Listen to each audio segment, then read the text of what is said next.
Hello, everyone, and welcome to the 2023 Nutrien Ag Solutions Western Showdown, the largest international curling event in Canada this season. We're so glad you decided to join us to watch some of the top teams from around the world participate in this event. My name is Jesse Hamonic, and I'm the Vice President and Country Head of Nutrien Ag Solutions Canada. Like farming, curling brings our communities together, and Nutrien Ag Solutions is committed to promoting the diversity of sport within the communities where we work and live.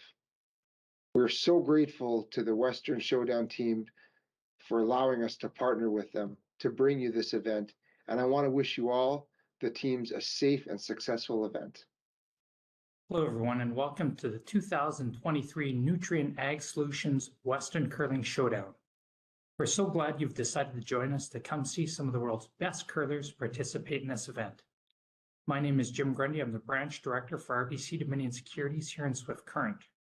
Our branch is not only a huge fan and support of curling in our community, we're also proud to support the 2023 Nutrien Ag Solutions Western Curling Showdown, as RBC is committed to working with our community to promote and celebrate vibrancy in sport in the community in which we live. Thank you to everyone on the organizing committee for putting this great event together, and on behalf of RBC Dominion Securities, enjoy the tournament. Saskatchewan, you know SaskTel because we're everywhere. Because being everywhere keeps us connected to you. With SaskTel sponsorships, we get to be part of your community. We're here with you, and we're here for you. It's easy to get started. All you need to do is apply. SaskTel cares. Always has, always will. To apply for sponsorship, visit sastel.com/sponsorships.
Light up your love for curling with our customizable neon LED lights from Letterlands. Choose your new neon mixed doubles partner or make a statement with a neon curling rock in your window. Also actual Letterlands. Use discount code WHOA for 15% off. Only at Letterlands.com. We asked Saskatchewan what they know about 5G. More speed, more innovation. It's gonna make our lives a whole heck of a lot easier. This is what 5G looks like. Better, faster. Sounds like one more G. Sounds pretty good. I don't know what it means. All you really need to know is the future of 5G is here and will continue improving through investments in network technology. Swift Current is great because everybody that we do business with, we know on some sort of personal level. What I love about Swift Current is the vibrant arts and culture community. I really like Swift Current. We are not a big city, but the size of the city is really good and we have everything. Swift Current is a great sports town, great teams and great fans. People say, good morning, hi, how are you, even though we don't know each other.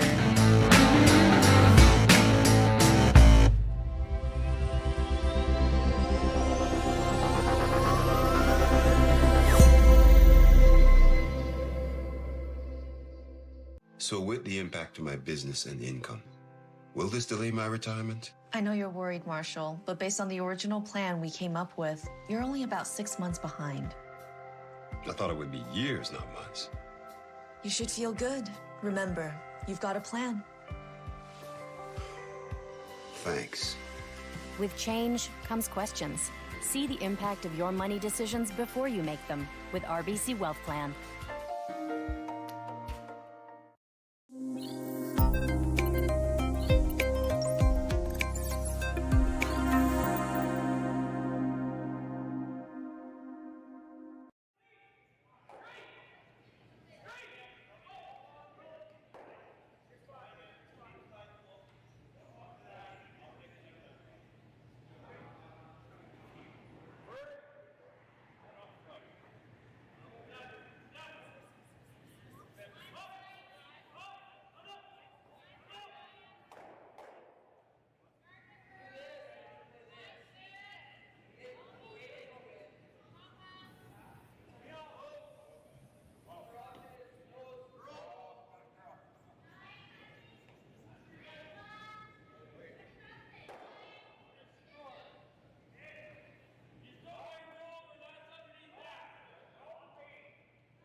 was 3 feet heavy, probably good out of his hand, but the team had to sweep to get it through the port.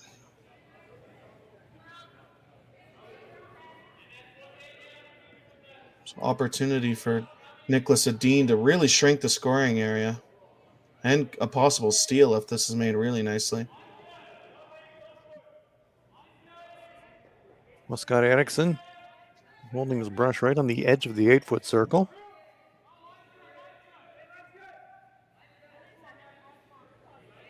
Niklas settles in. Trying to play follow the leader. Mike McEwen showed him the way.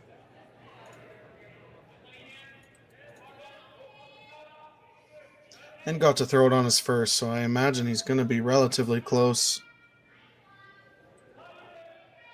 Well, this one's really making a move, though. Remember, Mike's just cleared the corner guard. This one is well clear of the corner guard. He's going to get by that stone in the top 12. I don't know. No, he's just going to graze it. So just that difference in weight. So now Mike McEwen still has to kind of wiggle one in there somewhere. He needs full 8. Does he come right around the pile? Does he come intern side up the middle when you're curling away from the 8-foot circle? There's not a lot of fun paths.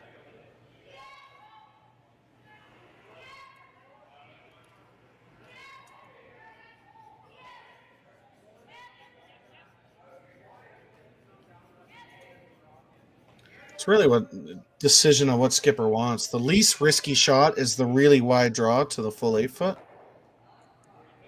Optically, it doesn't look that bad to throw the out turn down the middle.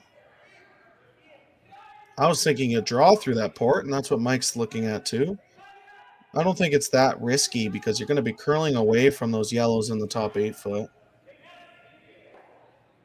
So Mike McEwen needing to fight his way by the guards.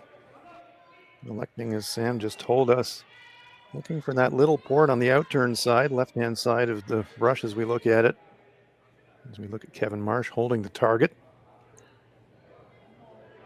Doesn't look like a lot of room, but as Sam said, you're going to be curling away from the guard, but that is a very narrow port. Tough shot here for the 2. Made a terrific setup shot with his first to give him the chance here for this 2. Let's see if he can convert.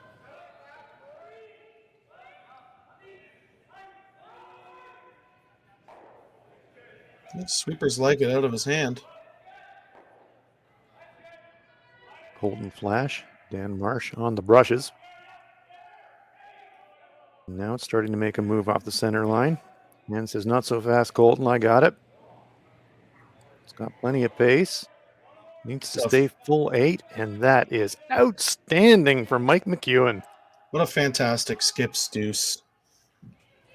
Manufactured that out of thin air, made the perfect come around to the back 4 to set it up, and then converts it through a tight port for the 2. So everything we expected in this quarterfinal match, we are off to a blazing start. Mike McEwen puts a 2 on the board, and after 2 ends of play, leads it 2-1.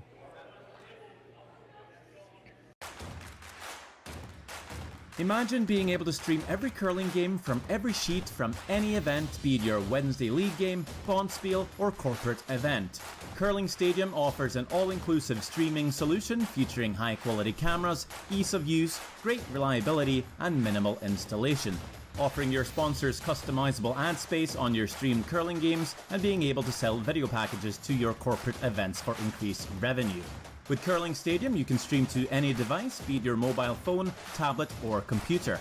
Push the feed to your desired platform, be it Facebook, YouTube, or any other social media. Curling Stadium is simply the way forward. Where it's commonplace in other sports to televise every game, we want to do the same. Curling is a global sport, and it's time it gets the coverage it needs. Make your curling club the next Curling Stadium. Well, what do y'all think? Too blue? Not blue enough? Try this. Makes your eyes pop. This could be our best yield yet. And didn't we get this seed at a great financing rate? Yeah, we did. Iced tea? Great idea. Let's talk more about next year. I got some thoughts. And I've got some numbers. Nutrien Financial, financing that's in the field with you. SaskTel Be Kind Online wants to stop cyberbullying. Want in on the action? We award up to $1,000 for youth initiatives that help spread kindness and prevent bullying. What great idea do you have to help stop bullying? SaskTel can help. Go to BeKindOnline.com and apply for a grant today. Together, we can make a difference.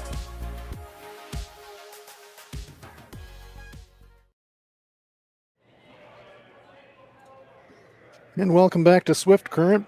Hans Frauenlob along with Sam Steep. I want to both apologize and say thank you to the curling fans. While we sorted out the technical difficulties around the sound, we've got those rectified now. And we are so glad you are with us. We know everybody's been eagerly anticipating this matchup. Two of the best our game have ever produced, really. Niklas Edin and Mike McEwen. Mike with a fantastic couple of shots for the pair in the second. Niklas Edin carries the hammer here into end number 3. Yeah, that last end really came down to skip straw weight. Niklas had 2 chances to put the screws into Mike's team and make a nice draw to the top forefoot, and came up light both times, and Mike McEwen has the better draw percentage now. So we'll see how that changes throughout the game. Christopher Sundgren, lead player for Niklas Edin.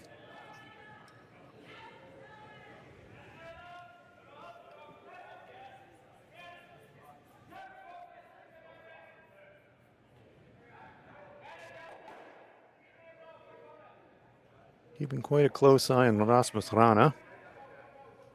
Sweeping motion, as Sam mentioned a bit earlier. Took a game off to recover. Now here with cash on the line, back in the lineup, and we hope for his sake and for all curling fans' sake that he can not only make it through this game, but if they're successful, carry on. Yeah, in my opinion, he's sweeping at about a 75%. He's always the outside sweeper, and if you don't know the science behind sweeping, the outside sweeper really only does about 10 to 15% of the work and is there to basically clean the dirt out of the pathway for the front sweeper. So looks like he's doing his job there, and so far so good. It doesn't look like he's making any faces that he's hurt right now anyways. And that's good to see. Overlapped center guard set. Kevin Marsh, and so we will now see Rasmus Rana in the hack, ready to throw.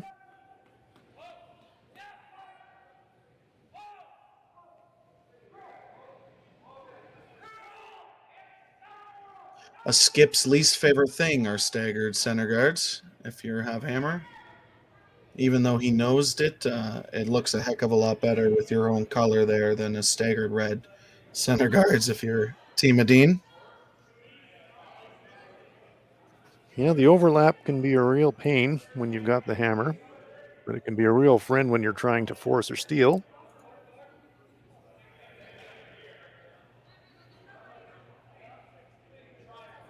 And Mike wants to do the exact same thing. Exactly that.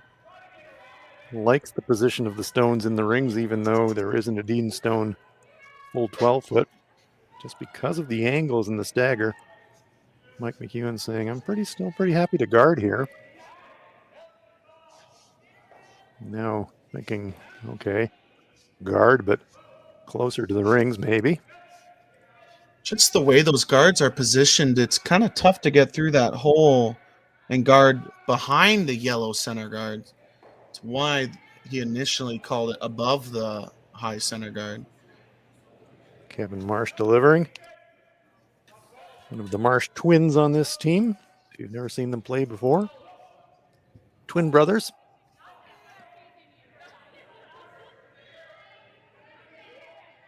As Sam said, they're going to have to come close to that corner guard to make and come as close as they possibly can just grazing the second shot, sitting beside it, so not really getting that overlap.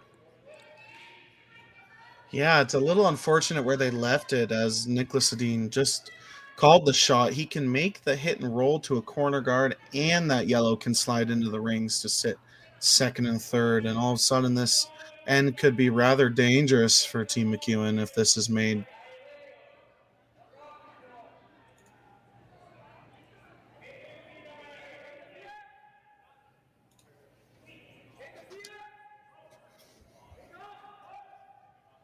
So where do you think contact point is here, Sam? It's about 3/4 of the stone, and that's why he's not whipping it. It looks like he's throwing a controlled, a normal weight hit and roll. And you hit off the red and roll both of them to the corner guard if this is made perfectly. And just as Sam described it, Stone's moving into the rings and not quite getting cover behind the freshly reset corner guard, but a very nice stone. Certainly clears the front completely. Yeah, it's a great shot. Kevin had a fantastic guard that went through the very tough port, but just left it in the absolute worst spot you could have to leave that shot for Team Edin. So now Colton Flash will try to tidy up.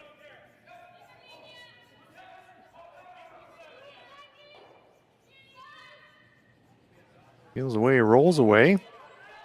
Doesn't improve the picture so much for Team McEwen.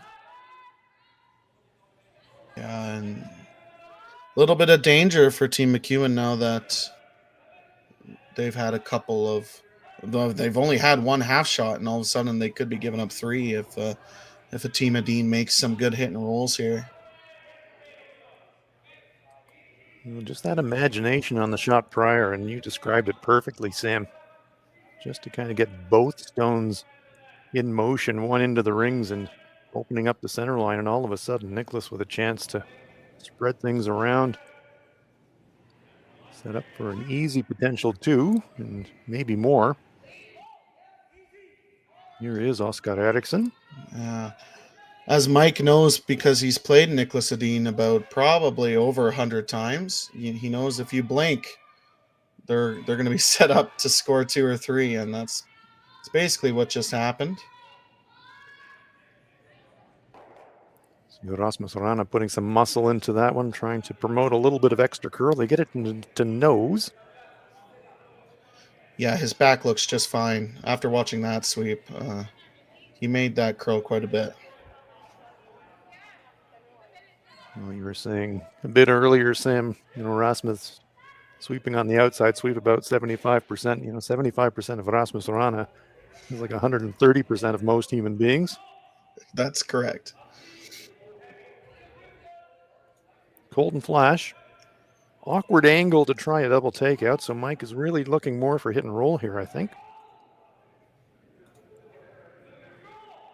And this one is going to go across the top and spill. Will it stay in the rings? Comes out half in the 12-foot, but still tons and tons of room for Niklas to work with, and now a chance to use that right-hand side corner guard as we look at it from the delivery end. Yeah, uncharacteristic from Colton Flash to hit and roll out basically on 2 rocks in a row. Well, we're so used to seeing Colton throwing the high hard one, and sometimes when you dial it back, you get a little bit more motion than you're using to see, but yeah, very unusual. Colton, Yeah, very good one hitter. of the most impressive runs at a Briar I've ever seen was Colton's team last year, finishing 4th. Upset a lot of good teams, and Colton proved that he is one of the best curlers in the world with his team of Catlin Schneider and the Twins last year. Catlin Schneider has, of course, also qualified here in Swift Current.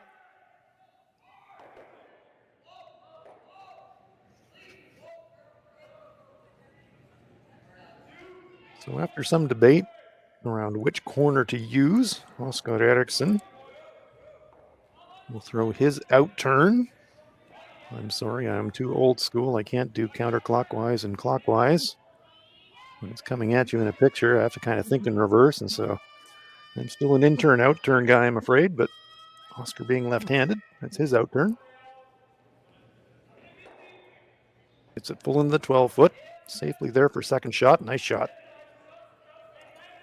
Getting maximum protection from that corner guard by leaving it high. Yeah, no option for Mike McEwen other than to make a hit and roll, which might bring 3 into play. If you hit and roll under this corner guard and Niklas makes a nice freeze, if Mike's not careful, he could leave a double or a tap for 3. I'm kind of distracted by what Oscar and Niklas are doing behind the sheet here. They're kind of stepping around the hack and looking down. I'm not quite sure what's going on there. We did see Mike in the prior end saying something about scratching the ice, and he seemed to be playing around with the hack there. Yeah, the hack might not be set. It could be wobbling on them a little bit, and that looks like what the body language of Niklas Edin is trying to show. Meanwhile, on the hack at the other end, Mike McEwen, once again finding a little bit of debris. That can be real distracting. Yeah, if it's just the little things that could get into your head. Like he's seen one scratch on the ice, and now he's picking out every single piece of dirt on the ice. It's important to make sure your rock and path is clean so you don't get any picks, but can mess with your head as a skip sometimes.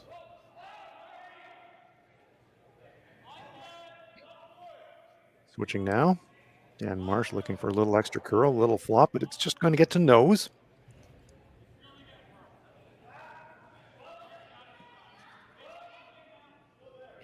So let's see what Niklas Edin can do with this really good offensive situation here in the third.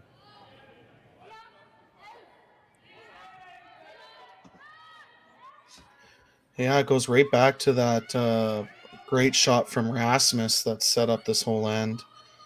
And Team Edin is looking at least scoring 2. If this hit and roll is made, Mike's going to have to make a really nice freeze or a run back to only give up 2.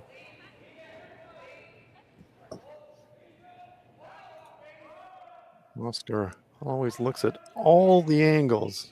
Needs total awareness about where the leave is going to be and if there's any risk in leaving the stone in a certain position. Always paying attention to the details, Oscar Eriksson.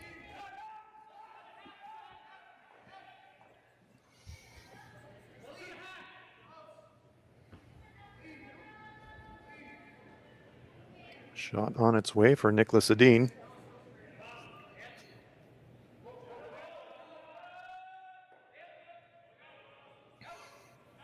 Just keeping it clean. Now the switch. Christopher Sundgren looking for a little flop. Get the tiniest of flops. Both teams. Effectively a nose. Yeah, both teams struggle with that path. The last 2 shots, they're expecting a little more curl than they got. Might give Team McEwen an out here if this hit and roll is made. It might make Team Edin make a run back for 2 or force them.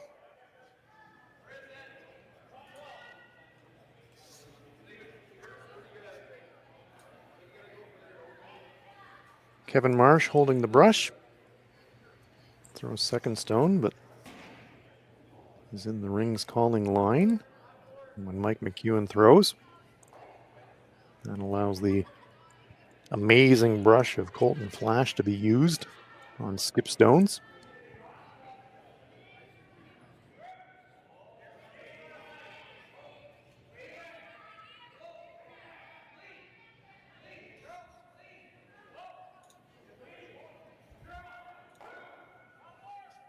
Curl is the call, and Colton Flash into action. And they get the little flop hide half. So close to perfection. Yeah, so close to perfection. Half a rock from that perfection. They are angled to jam. I do wonder, though, even if they do jam, if the yellow counter will still count that one out. It would be really close. They'd have to be really unlucky to angle the red flush on the other red and only count a single point. Yeah, that'd be pretty hard. If you hit it that thin, you're probably losing your shooter and probably giving up a steal of 1. So don't see that happening, but this path has tricked both teams a little bit.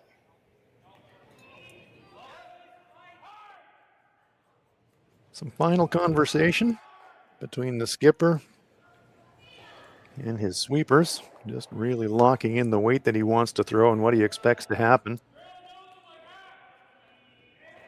Final stone of end number 3 on its way for Niklas Edin. Trying a gentle weight hit to try and score 2. Sundgren bending that handle, trying to get maximum curl. It's going to be pretty thin. It will jam. And is it 2 points? Hand in the air from Sundgren. He thinks so.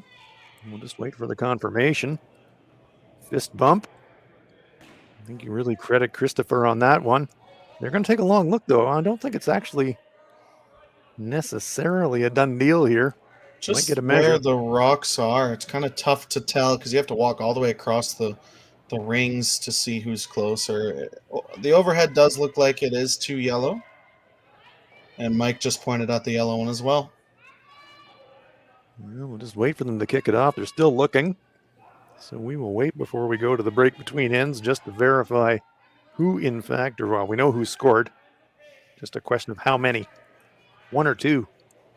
If it's that close, you might as well measure. It looks like they're going to. They've looked at it about 12 times, so you might as well get the 6.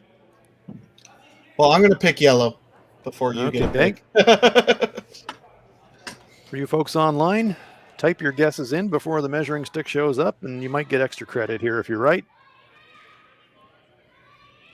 Does look like they've called for the measure. Now the next job is find the sticks.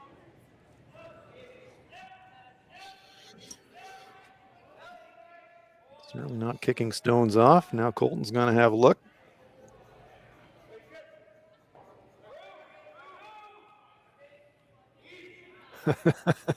Colton thinks, yeah, it's probably yellow, but no, we've gone to all the trouble to get the measuring sticks anyway, so we might as well measure it.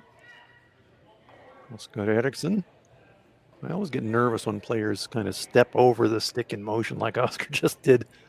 He's got his gripper on. Oscar's probably used to other people measuring the rock for him, all the big events he's played in.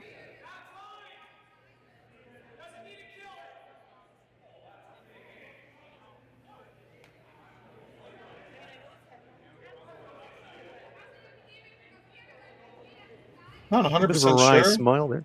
Yeah, they're looking like they're laughing a bit. Yeah, they are yucking it up a bit. So let's assume that it's a 2, but we're going to the break anyways. Great game here between Niklas Edin and Mike McEwen. Team Edin score as we head for the 4th end.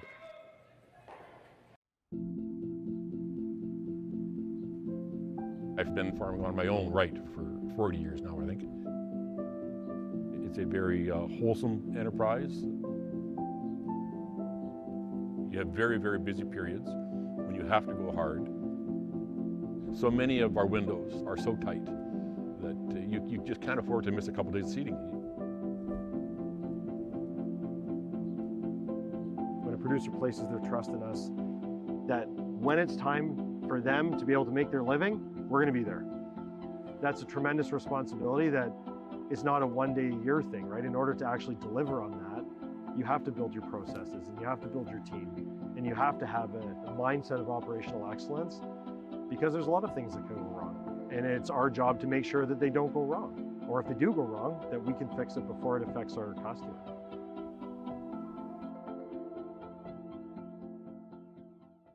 So with the impact to my business and income, will this delay my retirement? I know you're worried, Marshall, but based on the original plan we came up with, you're only about 6 months behind. I thought it would be years, not months. You should feel good. Remember, you've got a plan. Thanks. With change comes questions. See the impact of your money decisions before you make them with RBC Wealth Plan. Light up your love for curling with our customizable neon LED lights from Letterlands. Choose your new neon mixed doubles partner or make a statement with a neon curling rock in your window. Also, Also actual Letterlands. Use discount code WHOA for 15% off. Only at letterlands.com.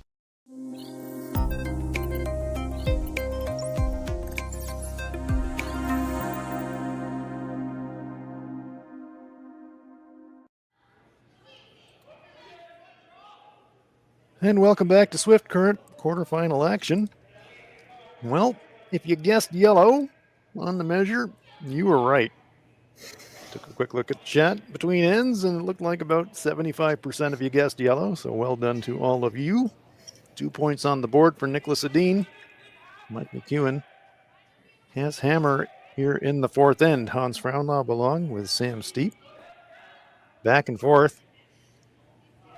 And you get the feeling this one's going to go down to the wire. Yeah, a lot of made shots, and just Team McEwen had one too many half shots that end and ended up giving up the deuce.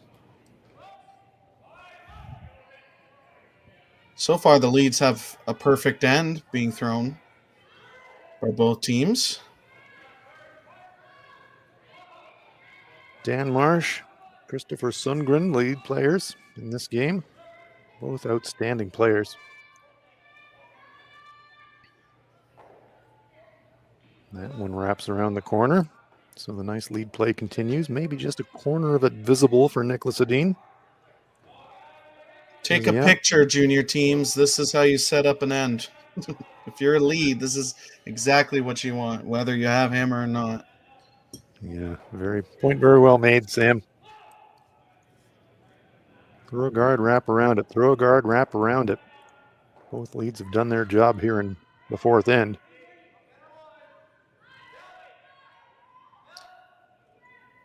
Rasmus being asked to play the high center guard. Throwing the double center when you're up one. Very aggressive, but I really do like the call. And this is a tougher shot than you think. Yeah, the one guard is one of the hardest shots in curling. You never want to hog it, but if you slide deep, you leave a very easy double peel. I think one of the reasons that it is such a hard shot, of course, these teams practice like crazy. But when you're throwing your practice shots, not a whole heck of a lot of time is spent trying to throw the stone just over the hog line. It's a really tough double peel. If you over curl, you jam onto your red in the rings, and if you make the double peel, you could jam on the red in the rings. It's very tough to make this without jamming. Kevin Marsh taking it on. Nearly gets all three in motion. That was very close to perfection. Does leave his own delivered stone sitting just off the center line.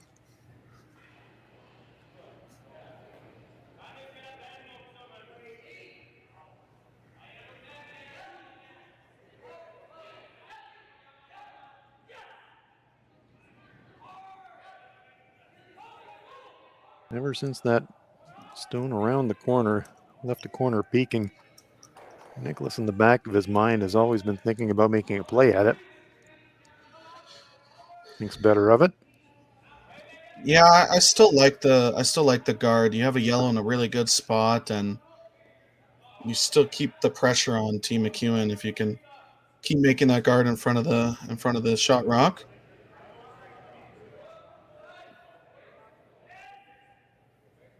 Niklas just talking about the shot, the red rock that is sitting second shot. Eventually, Mike could make an angle run for two. So the Team Edin always talks about all the options and what they're leaving.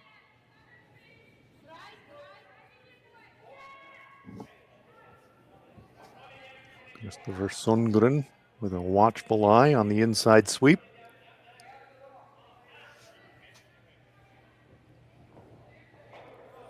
Just catching a piece of that center line.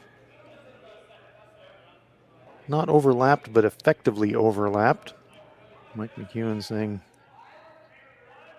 as he eyeballs it, can't really run the red back onto the yellow. That's not happening. Could run the yellow onto the yellow, though.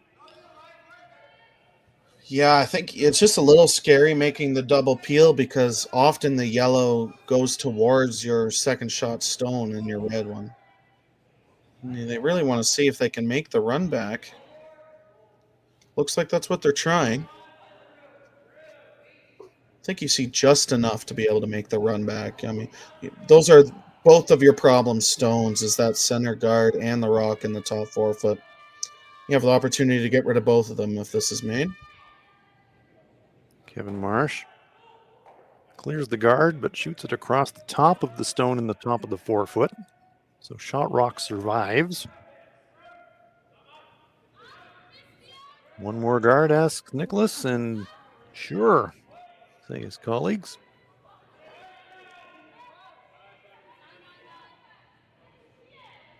Oscar Eriksson now will throw the guard.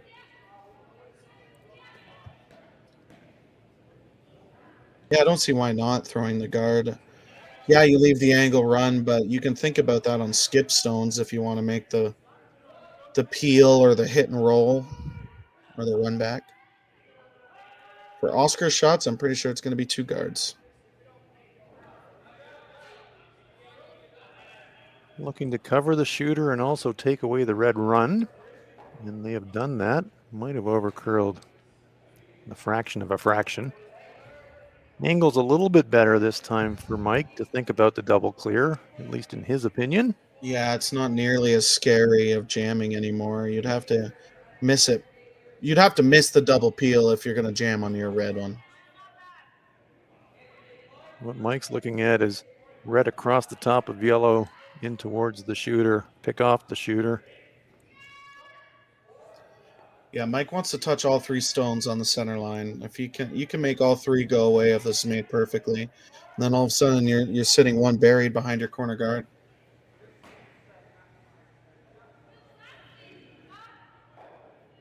Big shot for Colton after 2 half shots in the last end. For confidence-wise. Well, this is the normal thunderous hit weight that we're used to seeing from Colton Flash. Well, again, the woes continue. That one slightly over curls. And he does leave 2 overlap center guards, and the eyes go to the sky for Colton Flash. Great opportunity now for Niklas Edin to take advantage of those center guards. Yeah, very much an uncharacteristic mistake by Colton.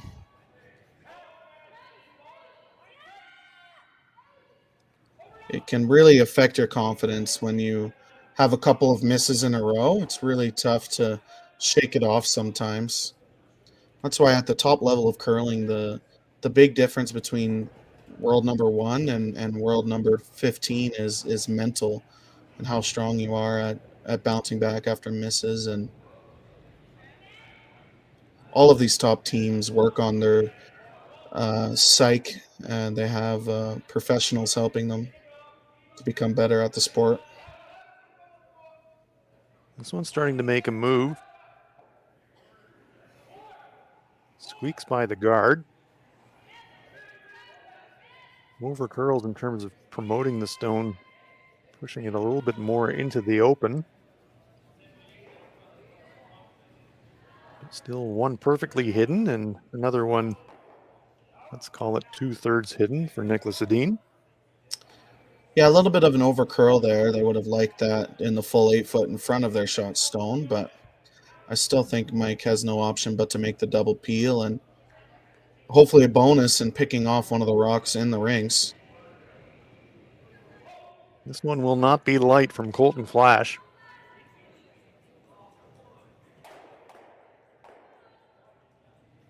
But boy, oh boy, what are the odds? Stuffs the Edin stone and leaves it sitting front 8 foot. Yeah, I really don't like the turn Mike decided to throw there. I think that was going to happen a lot because they decided to throw the out turn, and like we just watched, sometimes it stays a little straighter and you're going to double stuff a lot of the time unless the rock decides to curl. Would have liked to see the in turn. There was a lot less risk throwing the in turn.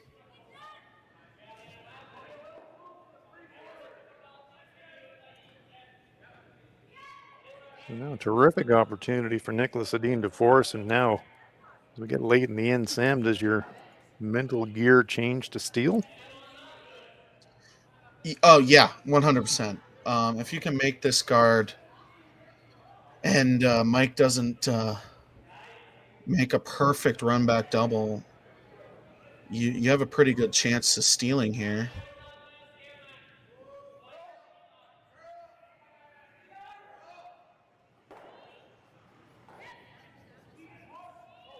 Three stones in the rings for Niklas Edin. Mike McEwen with last rock. Great chance here for Niklas to really block the access into that 4-foot area.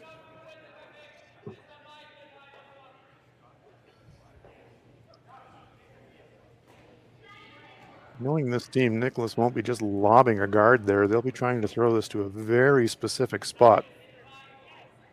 Yeah, they want this in the 3 guard zone, which is a tight guard close to the rings and above their yellow shot stone. Rana Sungun dragging it as far as they can. Comes about halfway. Seals up the port.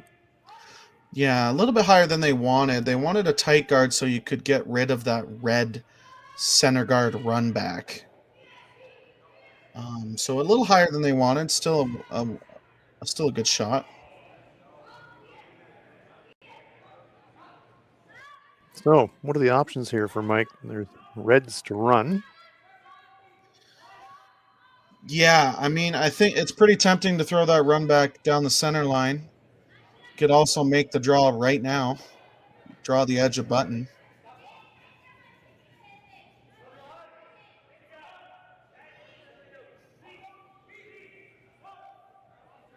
The thing with the center line run back, if you don't touch a rock in the rings, you're going to have to go from throwing a peel weight run back to a draw to edge of button.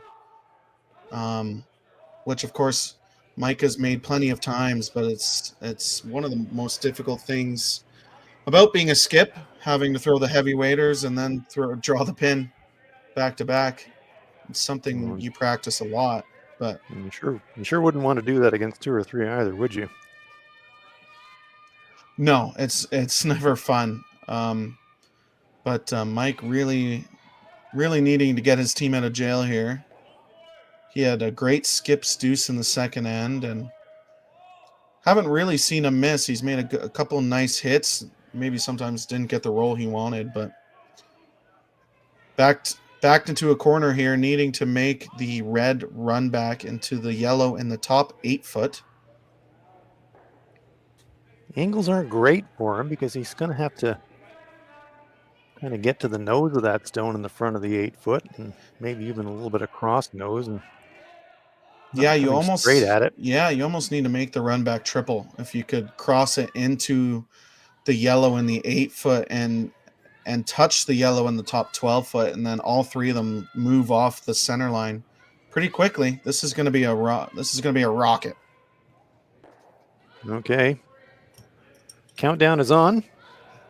Fasten your seatbelts. We are about to go into orbit with Mike McEwen, according to Sam Steep. Thinks we're going to see a heater here.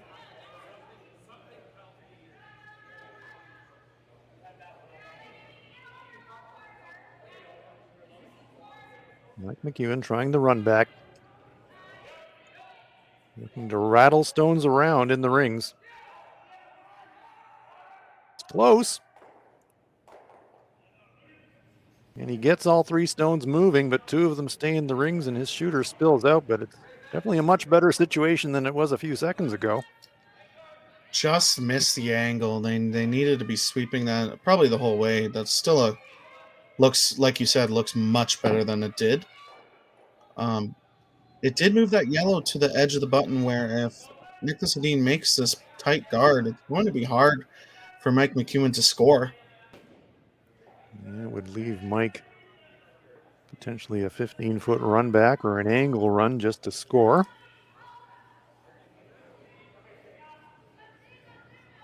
Neither of them particularly appetizing.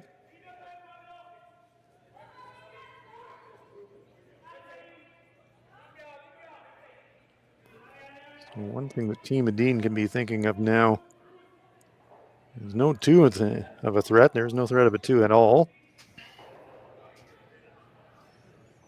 So you can play this guard as aggressively as you like. You don't have to worry about a force anymore. That's happening. Yeah, this can be in the full 8-foot if needed. Staying really wide. Need this to curl so it's not an open hit. Sundgren trying to get maximum curl. They're going to get a little bit of a flop over, but gosh almighty, that is a awful guard, really, by Nick's standards, leaving a yawning hole. Yeah, it looks like they almost left the double and blank there. Well, wouldn't that be something after all the topsy-turvy that we've seen in this end? It's really close. It doesn't look like it is quite there. Nicholas a little bit still risky. standing. A little bit risky. Already down 1 to throw it as well. So after saying, well, the force is on, but boy. I mean, in my opinion, you're on even ends already. Force isn't great, but this is a little bit too risky, I think, to make the double and blank. I think you need to be happy that you have a open hit for 1 and no kidding. take it and run. Take it and smile. Yeah. It doesn't even end. Looks like we that's do what narrow up the deciding. brush. Yeah. Discretion may be the better part of valor here.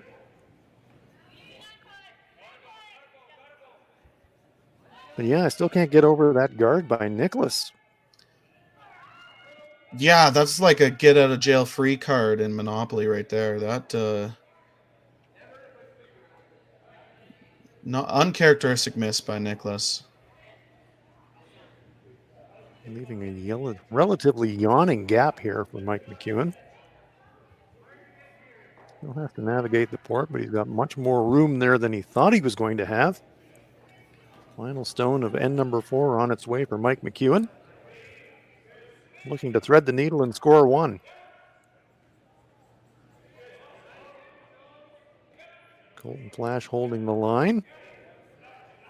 No trouble at all by the looks of things. And nose hit. And so it is the force for Niklas Edin, but it could have been so much more. The missed guard coming back to punish Team Edin. Single point on the board for Mike McEwen. And as we hit the halfway point in this quarterfinal game, we're all tied up in Swift Current.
I've got the bill. Well, now I've got the tip.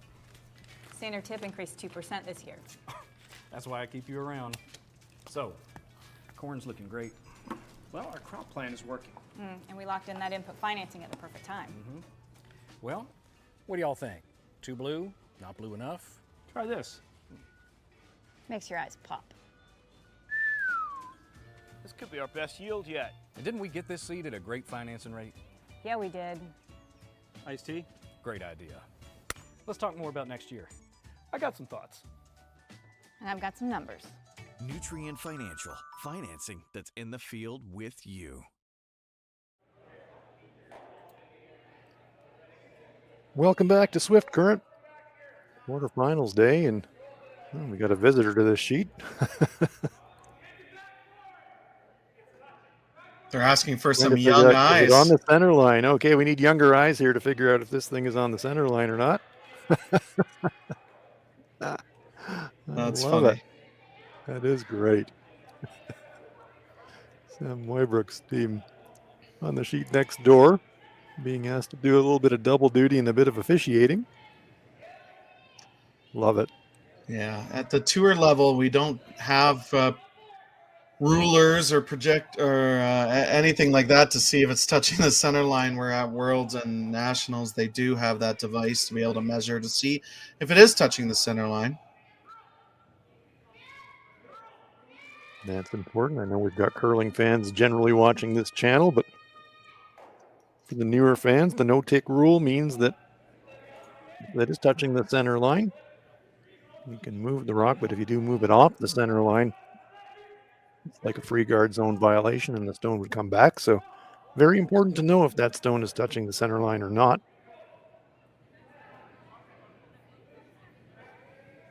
It's really important to communicate that to the other skip as well before they throw it. If all of a sudden the rock is moved, it was on. yeah, exactly. If one of the rocks moved and you didn't know if it was on the center line or not, a lot of confusion can happen.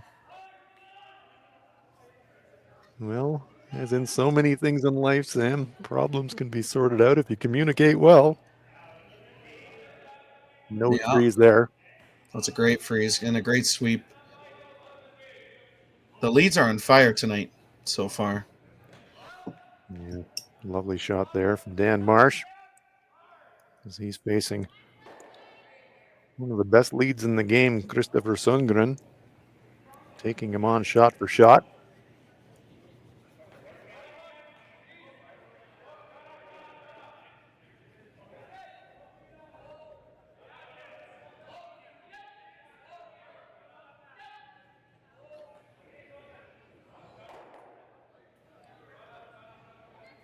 Looking to follow that one down, just delivered by Dan Marsh. We'll get about half there. Changes the angle a little bit. Yeah, it Very didn't mixed quite curl doubly. up. Yeah, it didn't quite curl up as much as they wanted. Mike can't throw, Team McEwen can't throw a high hard one though. They're gonna have to make a freeze tap to try and unlock those stones.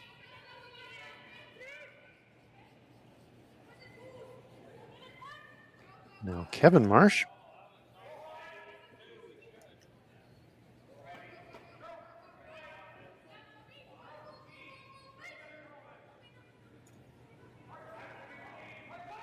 Winner of this game will advance to the semifinals. They will play the winner of Michael Brunner and Caitlin Schneider. Caitlin has had a very impressive tournament here in Swift Current. Qualified straight through the A. Yeah, and that game looks like it's a fun one, being a 2-1 game after 5. Probably a lot of runbacks and hits being made. Michael Brunner up 2-1 over Caitlin Schneider. Caitlin having hammer in the 6th end. In our other 2 quarterfinal games, we have Yannick Schwaller up 5-3 over Sam Muybrook. Sam Muybrook having hammer in the 5th end. And Corey Dropkin had a big steal of 2 and now is up 5-2 over Steve Laycock going into the 5th end.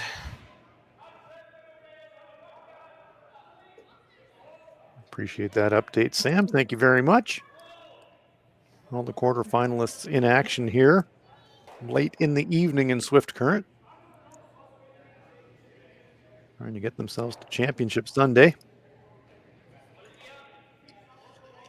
Yeah, I'm a really big fan of holding the quarterfinals on a Saturday night. It makes your Sunday not nearly as busy. You're out of the club sooner if you have travel to do, and just as a player, it is really, really convenient. And as a curler that also has a job, it's nice that it's not on a Monday. Sometimes it's quite hard for the working curlers to get Mondays off. So this is a good format here at Swift Current. Mike McEwen indicating that he'd like Kevin Marsh to freeze one into the pocket of those 2 yellows. Pretty aggressive call, in my I was opinion. just kind of thinking the exact same thing. Pretty aggressive play, really. Mike really wants to force here. Wants to keep the even ends.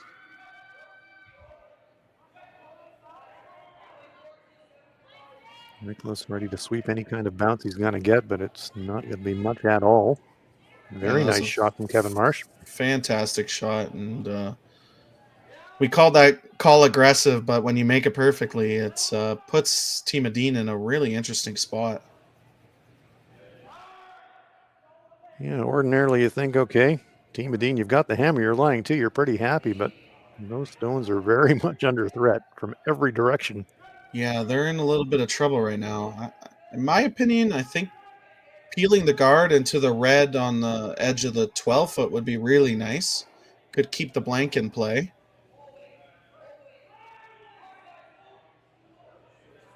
They're not looking at that at all, though.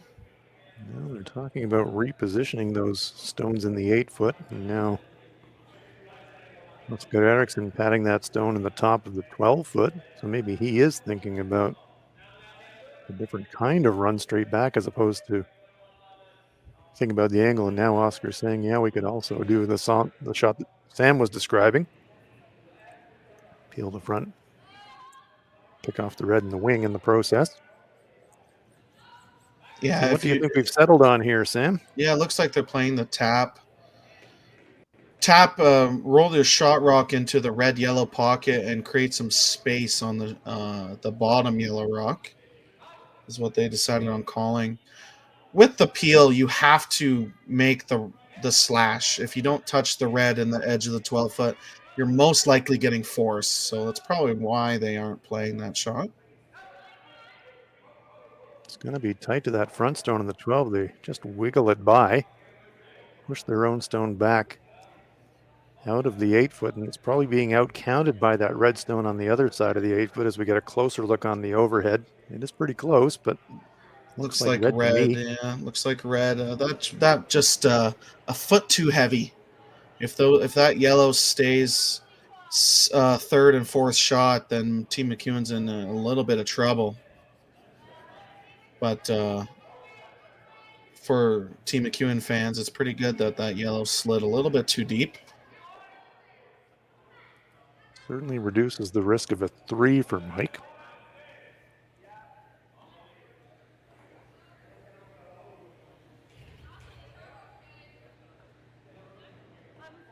Cat and mouse here in the 5th end.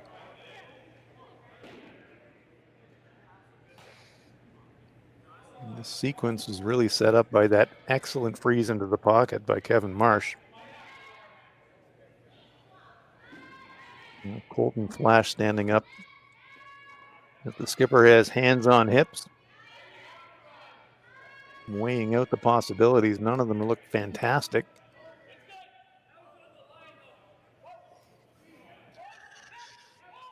Yeah, never a good feeling when skipper's standing like that. I thought you knew what we're doing here. Come on, make a call. They're thinking 3 shots ahead, as you say so often, Sam. And Mike's not thinking about what happens on this shot. He's thinking, if I do this, what's going to happen 2 or 3 shots from now? Yeah, I really like this choice. You hit this just off nose. You can get rid of 2 yellows and sit first, second, and maybe third shot.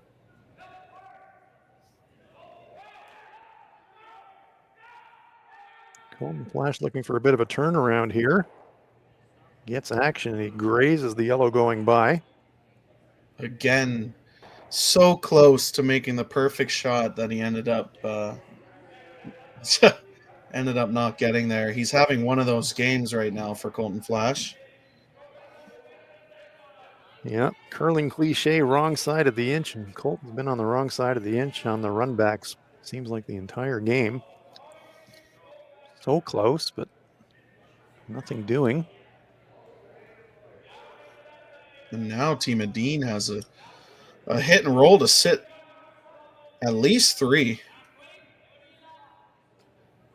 I really like that call.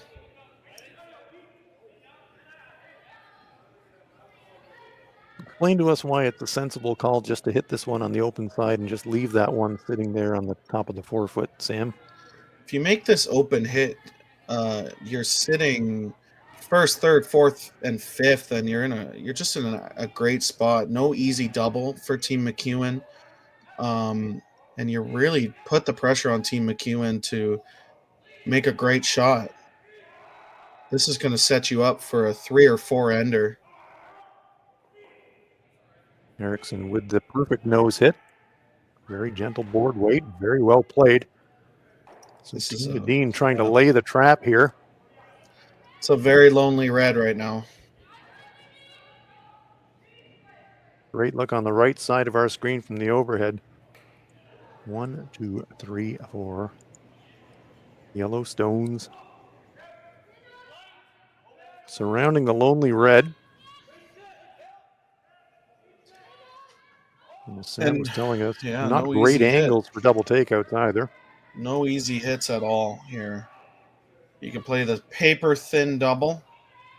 You might spin over to the yellow and the 12-foot on the right side of your screen when you're looking at the overview. Kind of around the horn, and that's what Colton is just waving his brush at. There's no get out of jail shot right now. You could draw the 4-foot or hit and roll is what I would like a hit and roll off that rock that was just thrown. If you could hit and roll over to the edge of the full 8-foot, even edge of 4-foot, we're buried. You're shrink the scoring area and there's no double on your reds. That's probably what I would like, but it looks like they decided on the thin double. Hit and roll will be about a 5-foot roll. Yeah. Flash being given the opportunity to come up the middle and really try to get a number of rocks in motion with this shot.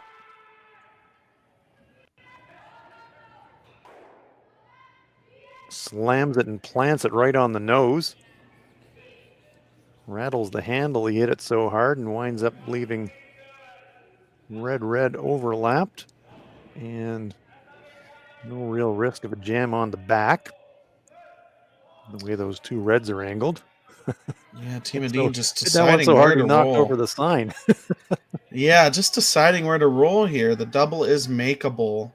If it overcurls, the red's going to stay in the rings. Team Edin always talking about what they're going to leave their opponent. It's not as simple as making the double. They want to roll to the exact spot, which is full 8-foot on the other side of the rings. Now Oscar Eriksson will step up the weight.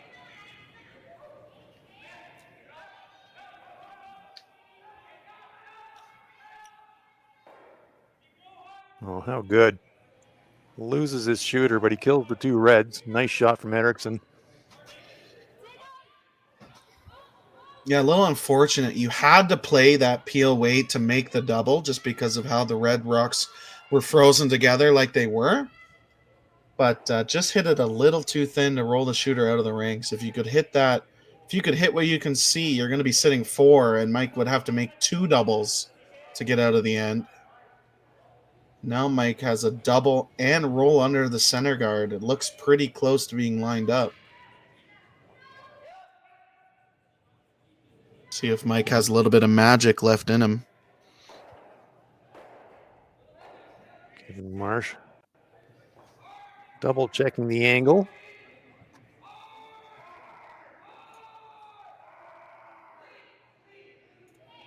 Plan A, make the double, roll underneath the red.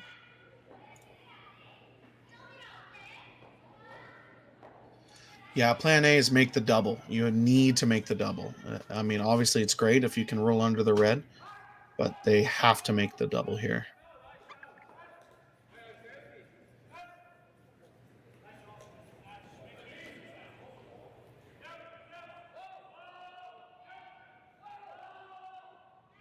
Yep, whoa, won't be too far away. Well, just a little misread.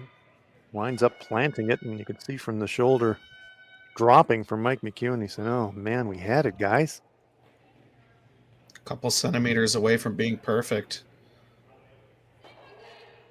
Great throw, just a missed line call by both of them, and they were both yelling hard and low at the same time. As a thrower and as a skip, it's really hard to bite your tongue and let the guy in the house call line. Yeah, and it's hard on the sweepers too when you're hearing different things from different ends of the ice. yeah, it is. Especially It's as a thrower, you know how you threw it, whether you popped it or you dumped it or you threw it clean, and you kind of have a good idea at the beginning of the line call. But at the end, it should always be the guy in the house calling line because he has the best advantage point.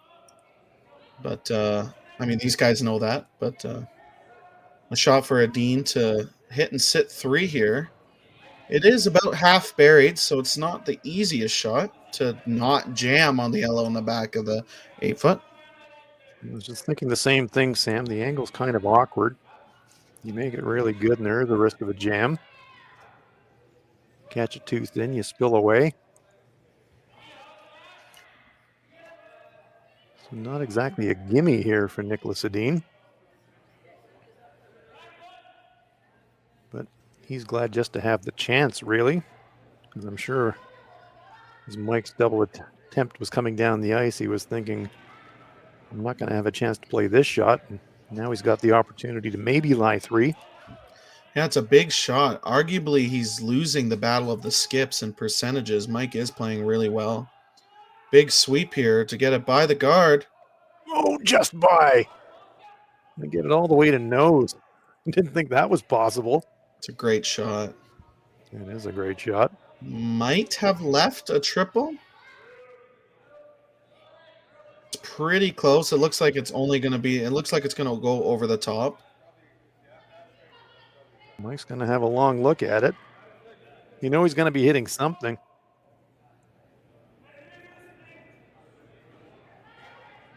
Double takeout there. Not too much doubt about that. Is the triple takeout there? That's the question. Yeah, normally when you're looking at triple takeouts, you're looking for a right angle triangle. Does the triangle line up to touch all 3 stones? It looks very close. Get your protractors out, everybody.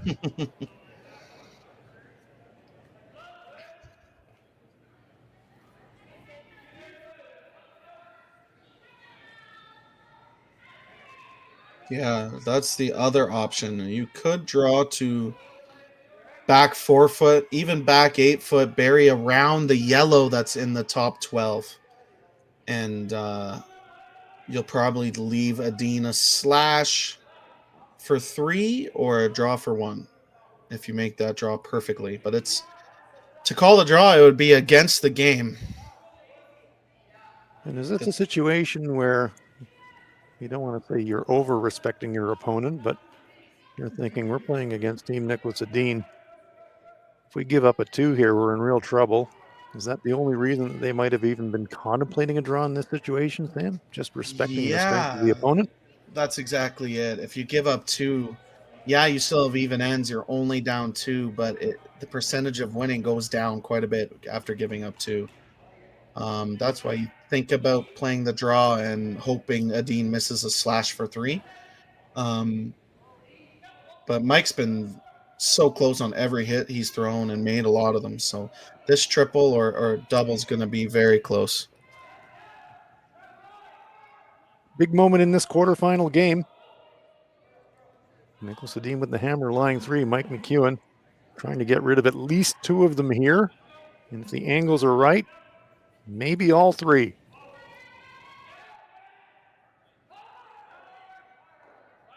There's 1, there's 2, nothing on the back, but I don't think he was going to do a heck of a lot better than that. Nice shot by Mike McEwen to at least limit the damage.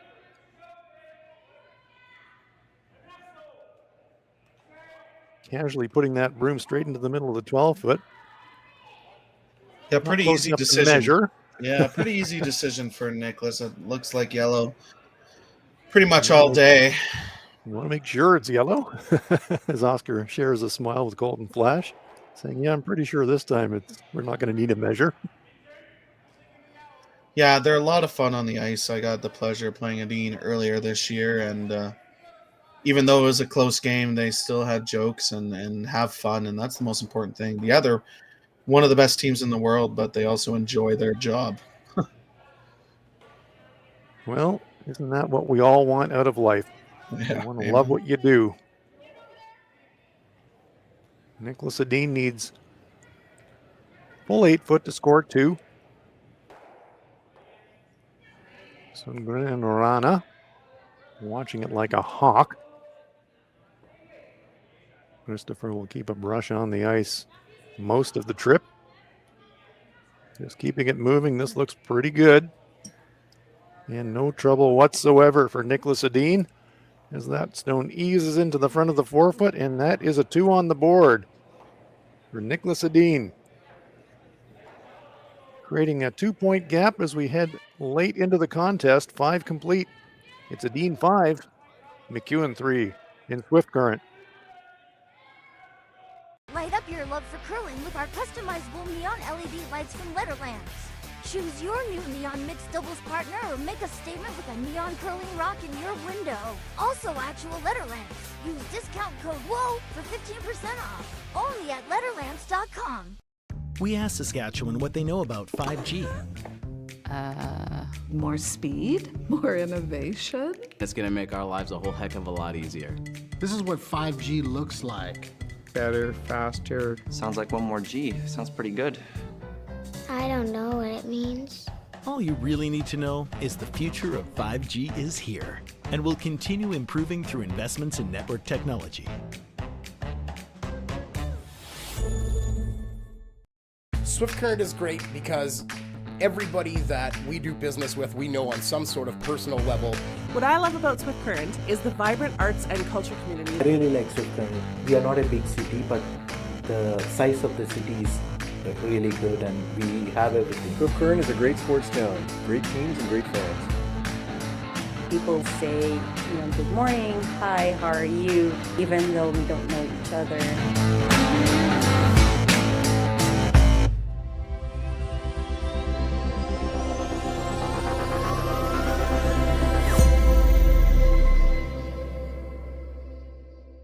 So with the impact to my business and income, will this delay my retirement? I know you're worried, Marshall, but based on the original plan we came up with, you're only about 6 months behind.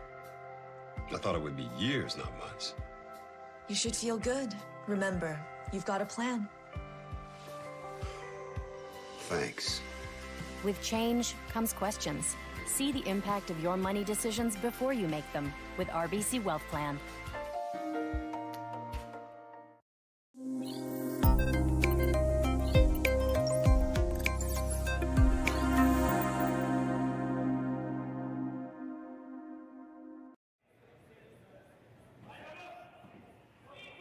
And a very warm welcome back to Swift Current, Saskatchewan. It's the Nutrien Ag Solution Western Showdown, and it is the quarterfinals. Mike McEwen, Niklas Edin, two of the game's best facing off head-to-head here in the quarterfinals. Niklas with a terrific 2-point in the fifth. On Srama along with Sam Steep. And Sam, between ends, I wanted to pick up on a remark that you made about halfway through the fifth end when Niklas made the call to hit the stone on the open side as opposed to playing into the pile. And you said at the time, I really loved that call. And for me, that call was really what set up the two. Yeah, absolutely. It arguably could have been 3 or 4. Making that hit, you know that Team McEwen was in jail on the other side, having a very lonely red frozen on 2 yellows, and making that hit almost guarantees you scoring 2. Team McEwen would have to make a great draw or a really good run double to get out of that end, and it was turned that end around for Edin to score their deuce. You get an indication of how Mike McEwen is thinking about chasing a 2-point deficit against Niklas Edin, asking Dan Marsh to throw up 2 corner guards, and in response, Christopher Sundgren, 2 perfect stones on the center line in the rings, and now Rasmus Orana capping it with an equally good center guard, splitting the center line. So we are set up for some fireworks here in the 6th. This tells me that Mike feels like he's going to need a bundle. Mike wants to score 3. Mike, I mean, he'll accept 2, obviously, but he knows if he scores 3 in the 6th, his percentage of winning goes up by quite a bit. And that run back, so close to perfection. Move 2 and nearly move 3, but stone at the front of the button survives for another shot at least. Real collection of red front stones, though, accumulated now by Mike McEwen. Those are going to be useful later in the end if he needs to run something.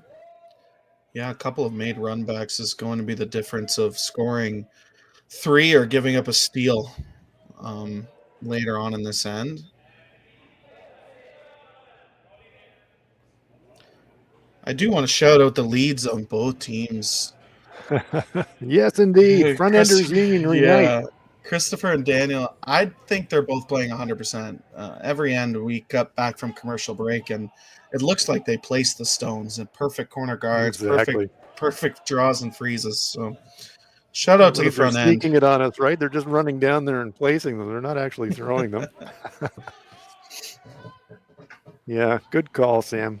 They've both played incredibly well, setting up the ends as well as you possibly can. Yeah. I really like this call from Mike, other than throwing the run back. If you make this freeze, if you can lock this on, you'll have a couple of run back chances to sit 2 or 3 buried.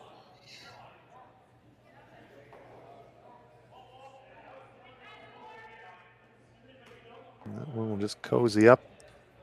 Just a fraction across nose, but sitting right in front of the shot stone. That's a great shot. Yeah, just perfect.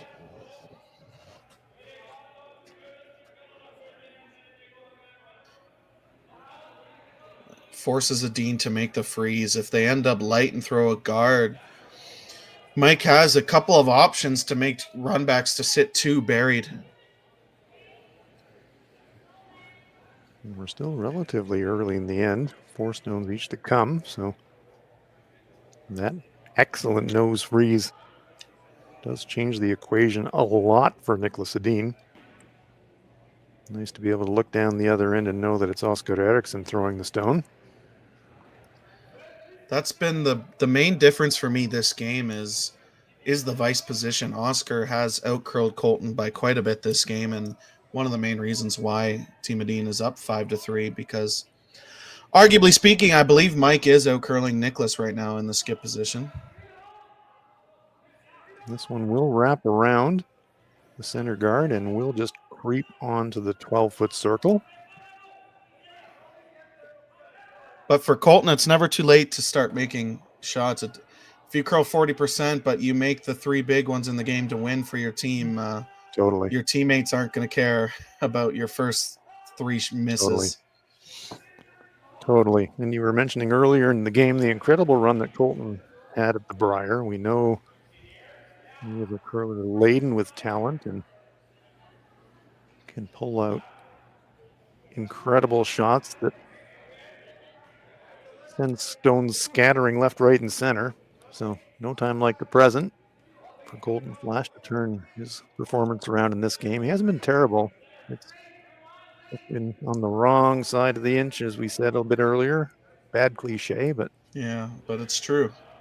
Yep. I do like this call. Yeah. Just gonna try to cozy one corner frozen against the red and thread through that port on the intern side for Colton.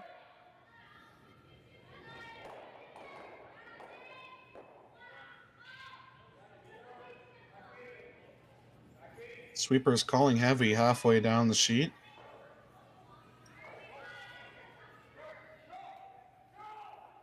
Trying Trying to sweep for curl. Oh, they just feather. Feathers redirects. Clips. Spills into third shot position in the front 8 foot.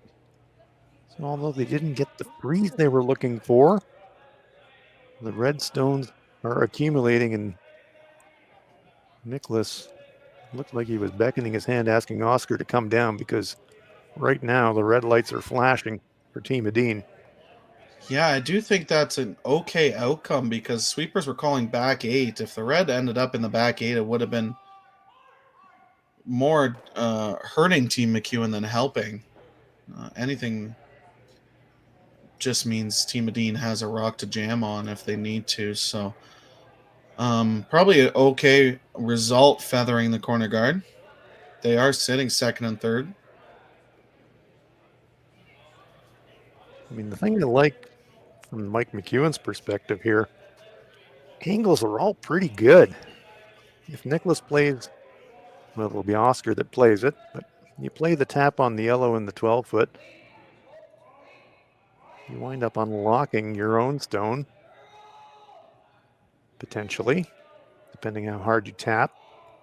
And the minute you do that, you got Mike McEwen throwing the last rocks. To me, that brings 3 onto the table very, very quickly. So Niklas and Oscar will have to be very considered. They're lying 1 right now, but boy, it's a pretty lonely one, and it's under major threat. It's one of the reasons why they're taking their time on this shot. There's just so many angles for Mike to be able to make a shot for 3 right now, and they can't guard them all. And I think they're discussing trying to guard them all anyways. Exactly. Guard the guard. I'd be really tempted to make the tap that they originally called. If you can tap this yellow to frozen on the red in the top 4 foot, it makes it a lot harder for Mike to score more than 1 point. Well, we talked earlier about Mike maybe, I wouldn't say over-respecting Niklas Edin in terms of his shot choice in the prior end, and now is this a situation where it's happening in reverse? Niklas is saying, well, we got Colton and Mike there, and we got stuff potentially running in here, and are they overthinking the runs versus the more direct play?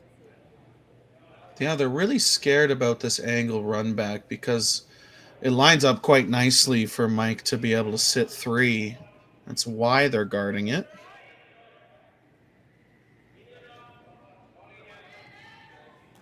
You don't want to peel it out because it opens up the draw for Mike to sit 2nd, 3rd, and 4th. And then all of a sudden you're scared to give up 3 or 4 at that point. So I think... Well, there you get a perfect illustration about how much our sport has changed at the top level in recent years. Niklas Edin guarding the guard, guarding an angle run. Yeah. That's just a lot of respect for Colton and Mike's hitting ability.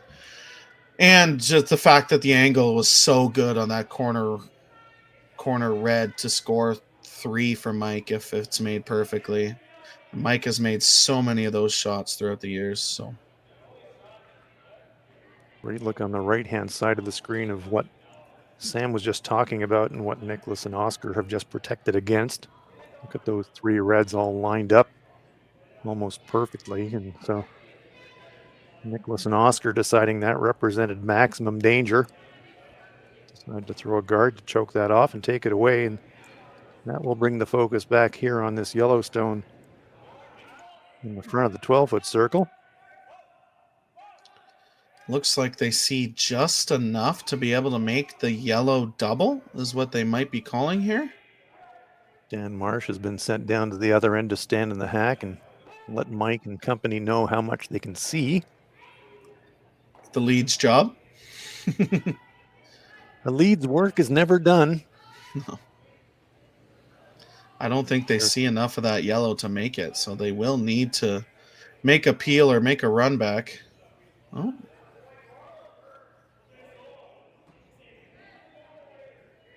Taking a long, long look at these angles. Does he think he can catch it thin enough to go?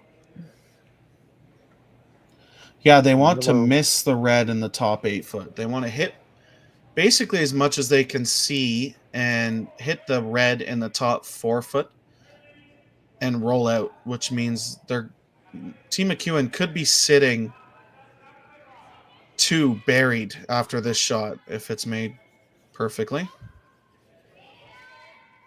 And to make, Colton is really going to have to paper the guard, isn't he? Yeah, I mean, in your head, you can miss by peeling the center. Is definitely the miss over missing wide.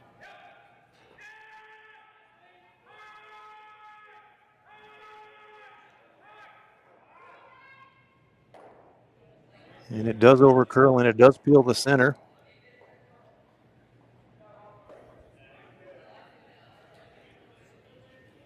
So we may never know what would have happened if he got by and what kind of reactions might have been caused by the angles. It did So a leave sign that of relief. it did leave that yellow center as an in-off for Mike for 3. That's definitely there, and Team Edin sees it already. Just off the right-hand side of our screen on the right-hand side of the picture. Yeah. See that Yellowstone lurking. Potential get out of jail card. Yeah, no choice for Edin but to play the hit on the red one in the top 12. Take the 3 out of play anyways. Yes, after that hard-earned 2 in the 5th, Niklas will be very unhappy to give up a 2 straight back, but he certainly does not want to give up a 3.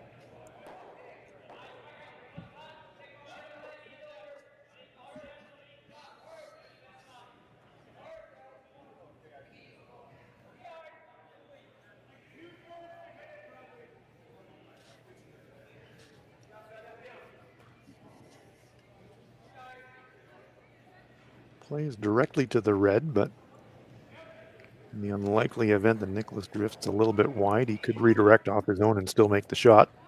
Yeah. Important shot to where they hit and roll. They could leave a yellow triple if they don't roll to the perfect spot.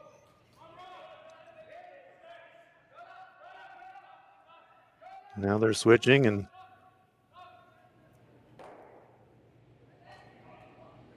they wedge it in there, overlapping at the front of the 12-foot circle, which means that if Mike bangs it, there's not going to be any impact on the stones in the 4-foot.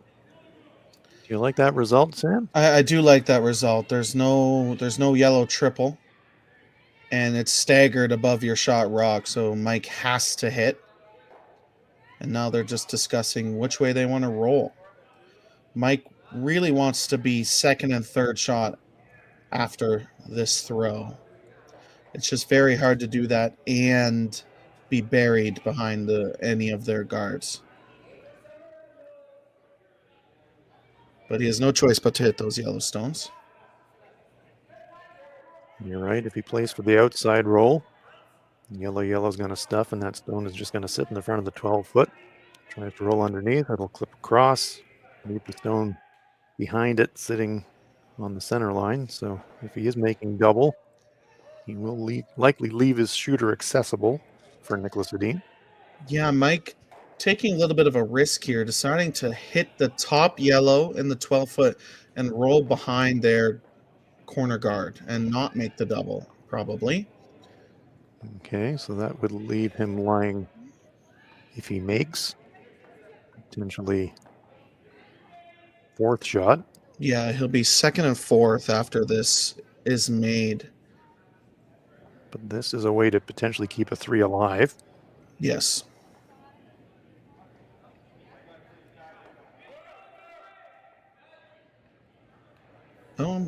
Maybe trying with this weight, maybe trying to make the double and roll under. Oh, well, why not? Well, smokes the 2, leaves himself sitting squarely on the center line afterwards. Not a terrible place to leave it. Niklas will have to deal with it, but It's a pretty good shot. I'm going to say, hard to see Mike not scoring too if Niklas makes a play on the stone in the 12-foot. Yeah, it's decision time. Do you guard and leave the in off for 3 or the run back for 3? Or do you hit and roll and basically just give Team McEwen 2 points? That's exactly what they're discussing. Do you leave a difficult shot for 3, or do you play the easy hit and roll and give McEwen a pretty easy shot for 2? See, Oscar, they're looking at the red, saying if we guard, we need to come deep enough to also take away that red run back for a potential 3.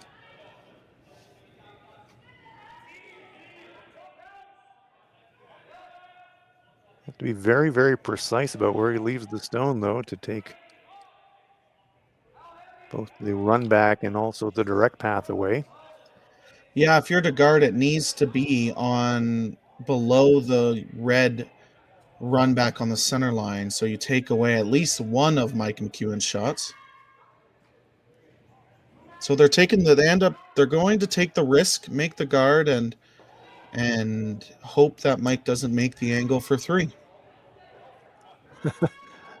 Oscar and Kevin saying, yeah, well, we can't take everything away, can we? So you're going to have something.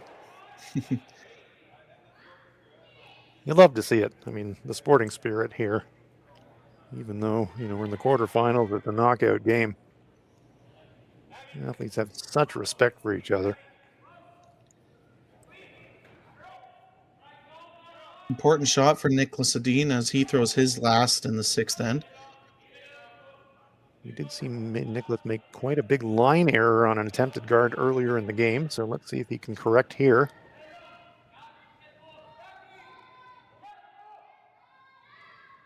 Trying to bring this one relatively tight to the rings. They want to get past that red stone and kind of nip around it a little bit. I don't think they've done that.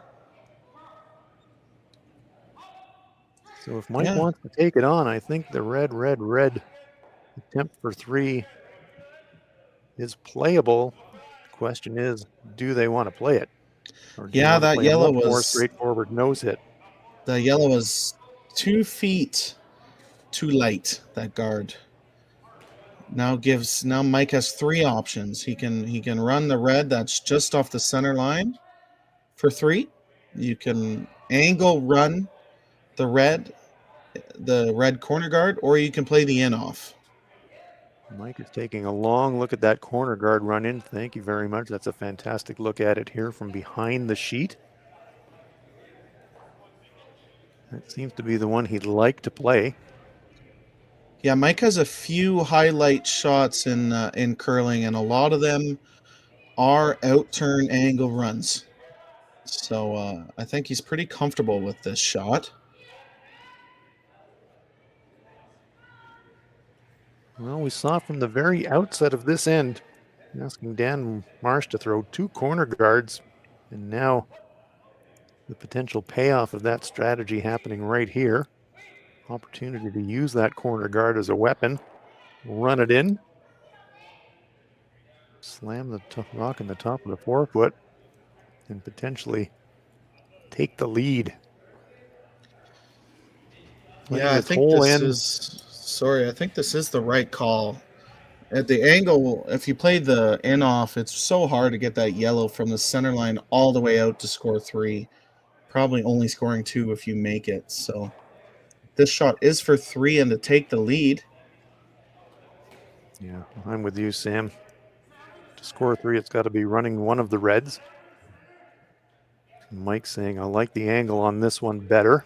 Even though the angle is steeper, it's more direct to the target rock.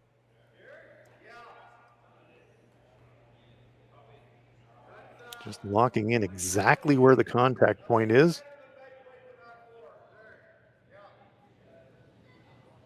Asking for a little bit more stick. Pretty close to a half a rock is what he wants to hit. Well, here we go. Fasten your seatbelts, everybody. Mike McEwen trying a 15-foot angle run to try and score 3 and take the lead in this quarterfinal game. He's got contact. Gets the redirect in the feather, and he scores 3. Mike McEwen, magic Mike McEwen does it again. What a great shot. Wow.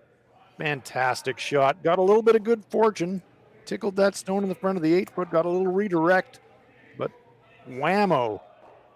Mike McEwen throws a 3 on the board and takes a 6-5 lead after the 6th end in our quarterfinal game at the Nutrien Ag Solutions Western Showdown in Swift Current.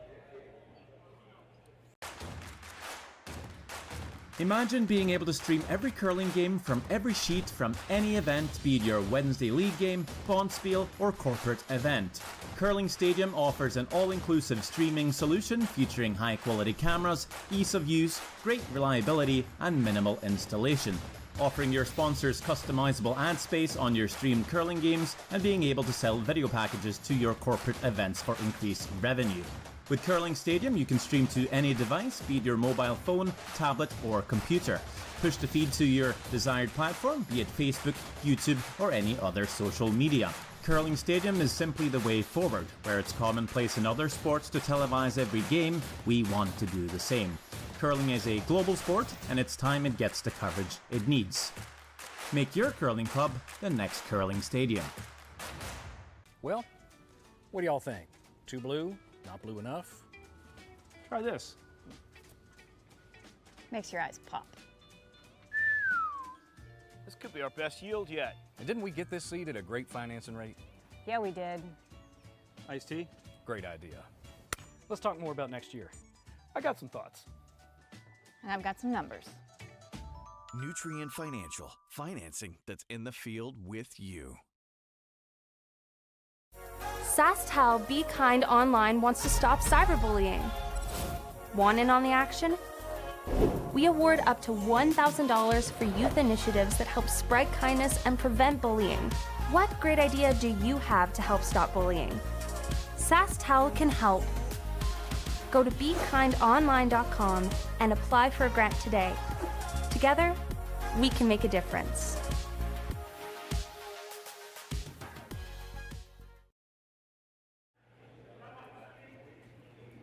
Welcome back to Swift Current, where we are still catching our breath after Mike McEwen adding to a stellar career of highlight reel shots. Comes up with another one here in the quarterfinal of Nutrien Ag Solutions Western Showdown, making a 15-foot angle run for 3 against multiple world champion and Olympic champion Niklas Edin. Wow, wow, wow. Yeah, that was a fantastic shot. Hans Fraunlob here, Sam Steep. And Sam, we were talking between the ends. You were saying Mike was looking at that angle run right from the get-go when he decided to set those 2 corners, and he got a chance to use it, and boy, did he make the most of it. Yeah, I mean, obviously a great shot. I don't want to discredit it, but he called that end to have a shot like that. He knew that he was going, if his team played a good end, he knew he was going to have to make an angle run or an in-off for 3. And obviously amazingly executed by his whole team, and great line call and shot made on his last one. But he called that entire end to have a big shot for 3, and that's what he made.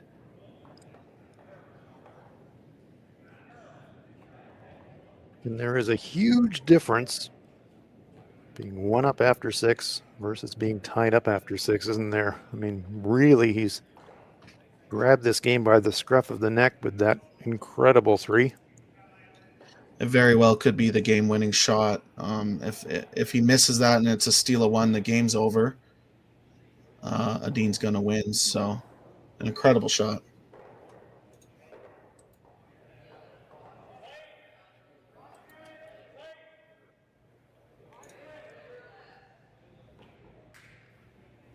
Well, we won't quite say that's a shot heard around the world, but it was so well known in the curling world, it's already been posted up on X and Twitter if you want to have a look at the replay. That'll be one for the memory banks. Glad you were along with us to see it. Yeah, an incredible shot. I said before he threw it that He loves his outturn angle runs. Mike has about 36 angle run backs that are posted on Twitter and Instagram of made angle run backs like that. He loves those outturn angle run backs. So incredible shot and important another for one team for the collection. Yeah, another one. 37 now. But really important to keep the momentum for Team McEwen to keep the momentum on their side and have a strong seventh end here. So after taking that hammer blow, how does Niklas Edin play in number 7, do you think, Sam? I mean, you're obviously wanting to try and keep blank alive, but you're also thinking multiple as well. How do you kind of balance those two things as you're approaching the early part of the end? Yeah, so some teams are different. Some teams would have drawn around the center guard and made a couple double run backs, hopefully, and gotten a blank, but not Team Edin. Team Edin loves to be aggressive in the seventh end. I mean, against earlier this event, they had the same situation and ended up scoring 2 or 3 in the seventh to take the lead and ended up winning that game. So they do play an aggressive seventh end. Their goal is going to score 2 or 3. Team Edin loves to be in the lead playing the final end, even if that lead is only 1. Yeah, Niklas not loving the situation on the center line, and with how good of a hitter Rasmus is, you could touch all 3 reds here. So let's see if Rasmus Rana can rearrange the center line. 1, 2. Just blows it by the stone on the button and pushes the red stone just biting the front 12 foot. Yeah, a little frustration by Niklas because he did jump the line out of Rasmus's hand. And that was the difference in missing all and just missing the shot. Tough to make that perfect line read when the rock is being thrown so hard.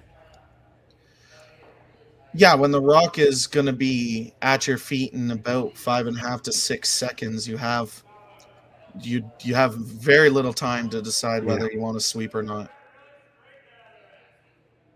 Yeah. Like trying to hit a Shohei Ohtani fastball. You got to make up your mind really quick and pull the trigger. Oh, that's too soon. I'm still upset. I'm sorry. Sorry about that. I'm so upset that Sorry about Ohtani that. decided to take the $700 million in LA and not the Toronto offer. But those LA Dodgers just keep getting better. Keep signing the big players. Meanwhile, I don't blame Swift Current. Yeah. Back in Swift Current. Tap. Didn't quite curl enough for Mike. Did push the Edin stone out of the rings, however. Mike saying sorry while they're sitting 3 is just how much you know how intense they are and how they want every shot to be perfect. They know they've left a little bit of a door open here for Team Edin.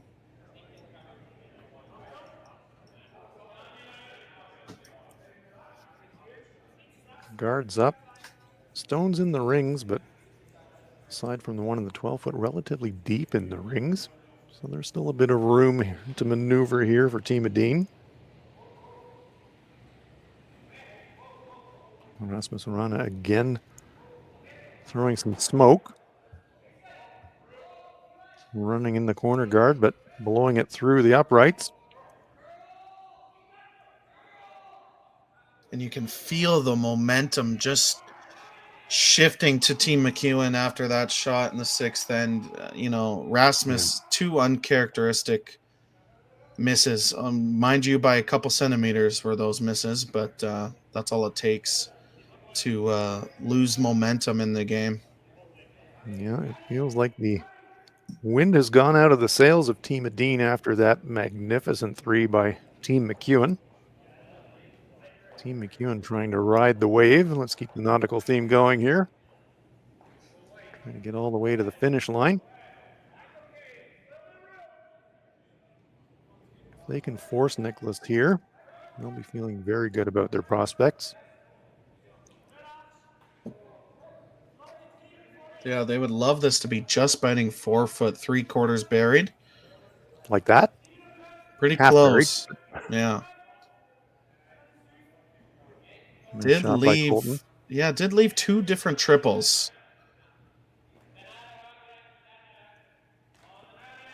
Triples are good, but there's 4 stones in the ring, Sam. So yeah, Forrest is still on here.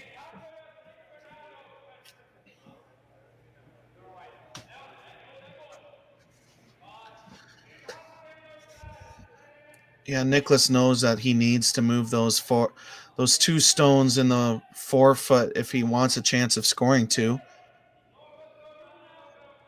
He also knows that unless Team McEwen throws a 0, it's not going to be a blank end. I was thinking exactly that, Sam, with 4 stones in the rings and one of them protected. Any thoughts of trying to come out of this with a blanker on, so you're kind of committed to try and press for the 2 somehow. Because you sure don't want 1. Yeah, big shot indeed for Oscar Eriksson. Just shaving the guard, gets 3 stones in motion. Triple takeout, Oscar Eriksson. We talk about Magic Mike. Well, what about awesome Oscar? That was incredible. It was a great shot. It keeps the blank alive just a little bit anyways. Tremendous shot by Oscar Eriksson. I mean, he just skinnied that guard. Pounded with enough momentum to kick it out the side door and leave himself lying shot. Tremendous shot. Oscar's been playing great all game long. He has really won that vice position battle so far, and yet Team McEwen is up 6-5. Colton in the background waving his arm saying, "Don't sweep it." Mike saying, "Yeah, sweep it for Curl." Hangs around. Big separation between those 2 stones.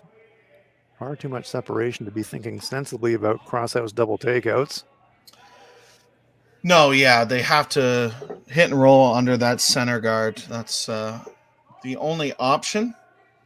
You could roll all the way to the other side of the rings and try to group the rocks together to make a double and maybe get a blank out of this end. So 2 options here for Oscar.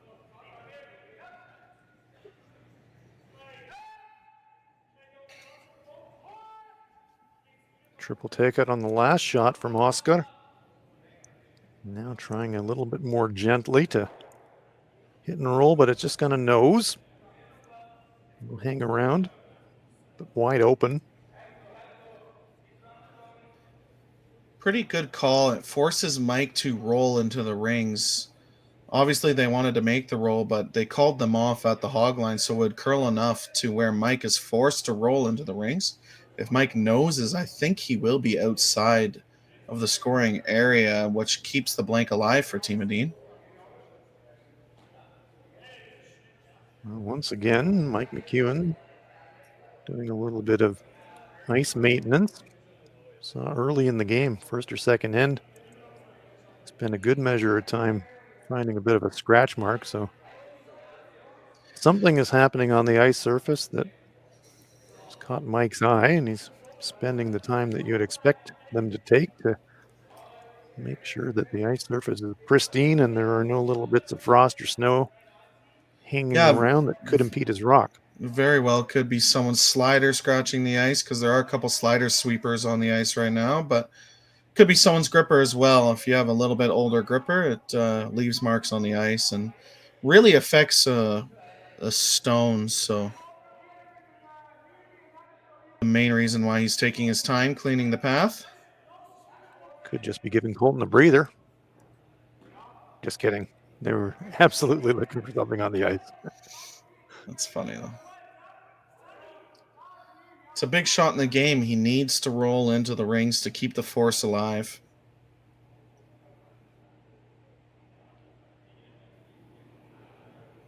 Oh, what a battle. We're glad you're with us.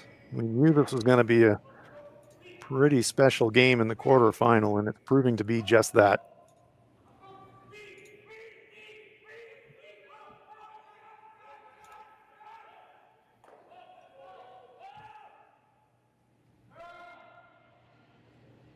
Holden put his head down, and Dan tapped him on the shoulder and saying, I think we need to make it move a little bit, Colton. This one is going to spin across the rings and close up near his other shot.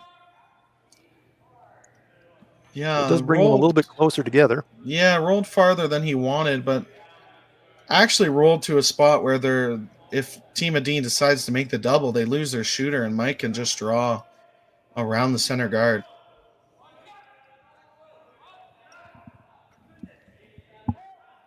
That center guard is relatively high. It's about halfway. Oscar and Niklas were looking at that, saying, do we just kind of ignore and go around the center guard? Try to get our two that way. Yeah, the two options are if you could hit shot rock and roll under the red, and you might have a double and blank. Or, like you said, draw around the center guard. There, Oscar showing us the other options. So those are the two options being considered.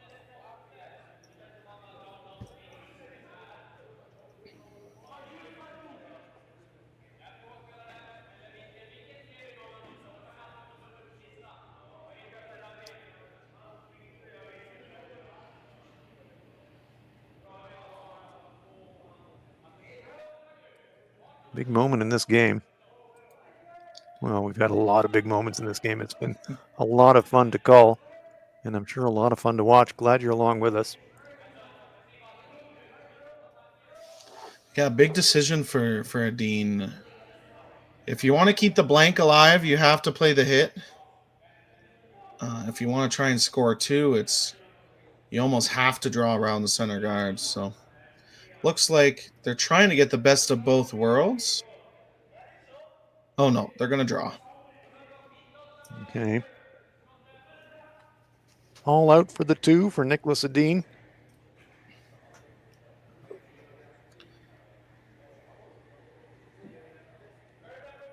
Yeah, I think this is the right call. If you make this perfectly, full 8 foot, just shot rock behind that center guard, it'll be pretty tough for Mike to play the hack weight or to eliminate it. And it also gives you draw weight for your last shot this end and in the next end. So convenient to be able to throw a draw here. I think you made the crucial point there, Sam. Really can't be anything more than just full 8. Otherwise, he doesn't really get protection from that center guard. So needs to leave it relatively high to get protection, but he needs to get it deep enough, obviously, to get shot.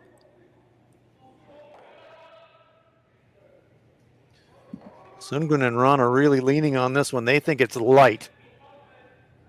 It's a big sweep to try and get shot rock here. Well, did they get it on the rings at all? Just. Wow. It's kind of been the yeah, it's been the story of Niklas Edin's game tonight. He's played pretty well, but every draw he's had has came up light. A great opportunity for McEwen to steal here now all of a sudden. Yeah, this changes the dynamics massively. Mike can forget about any risk of Niklas scoring two and kind of go for the jugular here.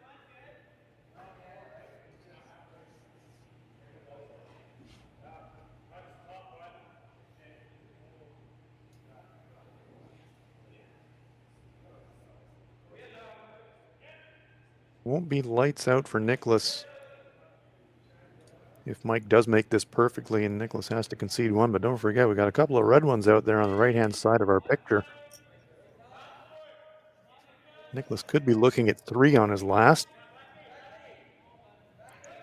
Yeah, if this is made biting top button, you might see Niklas play a draw. If he gets one, great, but he's okay with giving up one.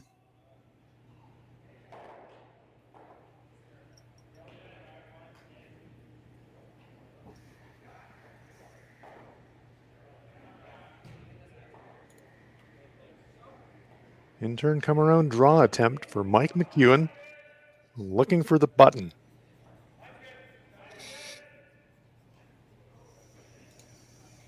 Dan Marsh, Colton Flash on the brushes, and they jumped that one right out of hand, Sam.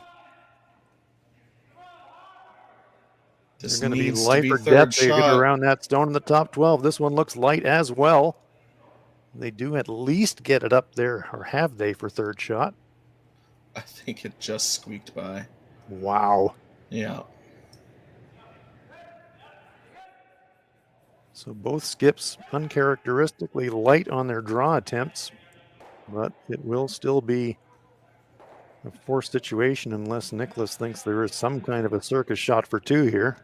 Yeah, the only shot for two is that what Oscar just pointed out. It might not even be there, but if you could hit that yellow really thin, and that will roll into the 4-foot, and you'll have to in off the red on the edge of the 12 and roll into the second shot rock. That's you make it sound so simple, Sam. Yeah, it's not an easy shot, and that's why they're not playing it. They're going to take their one and try to steal the 8th end. Mission accomplished for Team McEwen. Very much so. Niklas Edin was going hard for the two, but came up light on his draw attempt on his first shot, and now will need to draw close to the 4-foot ring to score a single point. Sundgren and Rana working this one. Is he light again? Full throttle here from the sweepers, and they get it there, or have they? I'm not sure that they have. Just. It looks like just one yellow. We'll double check and just make sure that they accept that it is in fact a single point. It was close. Sundgren and Rana had to go coast to coast. Kevin Marsh patting the top of the yellow stone. They're going to just make double and triply sure. It's nice of Oscar to look after they've already called one yellow. I think Kevin was happy to give him the point, but, well. I think Team Edin wants to measure and it be one red. Right, I see. They'd rather have the hammer. I mean, very interesting. Okay. Yeah, it depends as a team. But, a grudging single being taken by Niklas Edin. Well, wasn't that fascinating? A little bit of gamesmanship there. I think you're exactly right, Sam.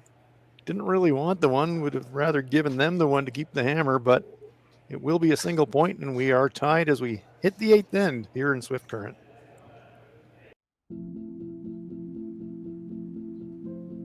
I've been farming on my own right for 40 years now, I think. It's a very wholesome enterprise.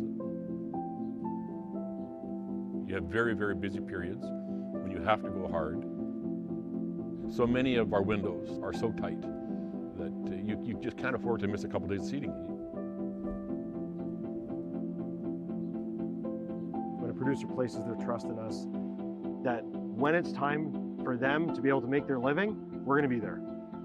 That's a tremendous responsibility that is not a one-day-a-year thing, right? In order to actually deliver on that, you have to build your processes and you have to build your team and you have to have a mindset of operational excellence, because there's a lot of things that can go wrong. And it's our job to make sure that they don't go wrong. Or if they do go wrong, that we can fix it before it affects our customer.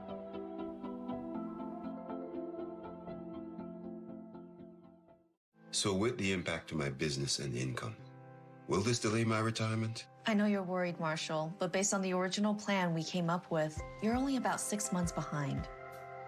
I thought it would be years, not months. You should feel good.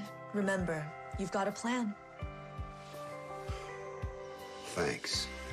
With change comes questions. See the impact of your money decisions before you make them with RBC Wealth Plan. Light up your love for curling with our customizable neon LED lights from Letterlands. Choose your new neon mixed doubles partner or make a statement with a neon curling rock in your window. Also actual Letterlands. Use discount code WHOA for 15% off. Only at Letterlands.com.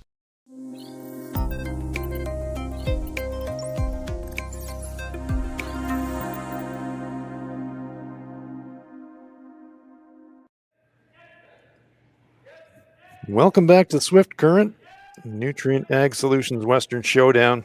Quarterfinal game. Mike McEwen, Niklas Edin tied up at 6 as we hit the 8th end. But Hans Fraunlob here with Sam Steepen. Sam, I'd like to pick up on something that you mentioned just as the discussion was happening at the end of the last end around whether Niklas got a point or not. And you made the point, and I think you're actually spot on. Niklas actually didn't want to score. He would have rather given Mike 1. Yeah, absolutely. He would have much rather given Mike 1. Being down to with the 5 rock rule is probably a better percentage of scoring 2 and forcing an extra, or scoring 3 for the win. Better chance than stealing 1. It's pretty tough to steal 1. Now the no tick rule helps, but yeah, I really do think they wanted Mike to be scoring 1 in that end and not taking 1. So that'll explain why Kevin Marsh was so compliant to say, "Yep, your point, you got it. Way to go." Yeah, it's the total opposite. Both vice. Normally, you're like, "Oh yeah, it's us for sure," but no, it's you for sure. They both wanted the opposite thing. They all know. Everyone knows the stats when it comes to these top teams. Know the stats on how to win and what the percentages of winning is without hammer tied and all that kind of stuff. So. We saw Mike electing to have Kevin just throw 1 away. He's looking to keep this as tidy as humanly possible. Yeah, this shot could win them the game. You could touch all 3 rocks and have no rocks in play after this. Big shot for Kevin. Kevin Marsh bringing the heat. 1, 2, 3 stones in motion. Terrific shot by Kevin Marsh. Clears everything off the center line, leaves a corner guard, but it is a wide corner guard. Terrific shot. Yeah, that was a fantastic shot. Unfortunately for Rasmus, his high 1 guard zone ran a little bit too deep and left that triple there.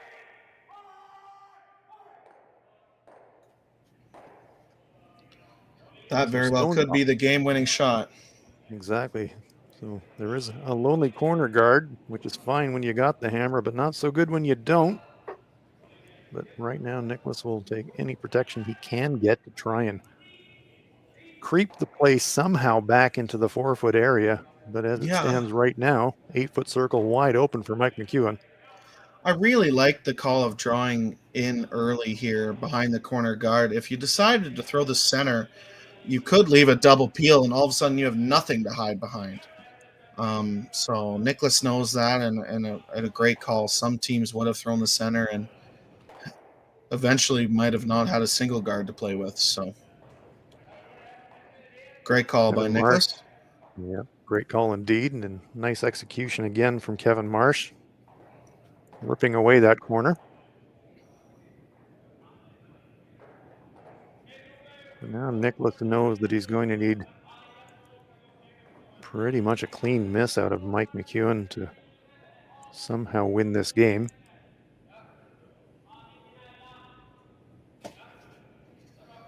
As of right now, Mike's going to have at least a draw to the 8-foot for the win.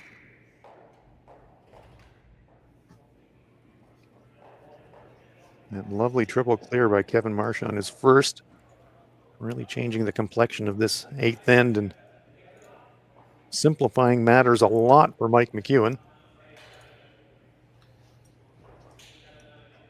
Interestingly enough, deciding to throw the center guard. I thought maybe they would guard their own rock just because then there's no double. But I think they're trying to get a little lucky. They're trying to bait McEwen into making the double, but if they don't make it perfectly, the yellow all of a sudden gets a little bit closer to that button and will shrink the scoring area down if you don't make it perfectly. Would you ever not take the bait and just kind of hit it high side and just keep it away from the double slam just for that reason? That's exactly right, and that's why they're playing it this way. Not falling for it, says Mike McEwen. Nice peel there from Colton Flash.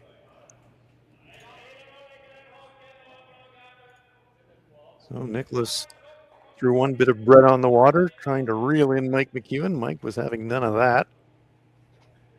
Well, let's see what Oscar Eriksson does. We are the last game on the ice as Team Michael Brunner takes an extra end win over Catlin Snyder 4-3. Team Yannick Schwaller takes a 7-6 win over Team Muibruk. So both A qualifiers have been eliminated, and Team Dropkin eliminates Stephen Laycock. So if Mike McEwen does pull off the win, they will be the last Canadian team in the playoffs. And the winner of this game will play Michael Brunner in the semifinal.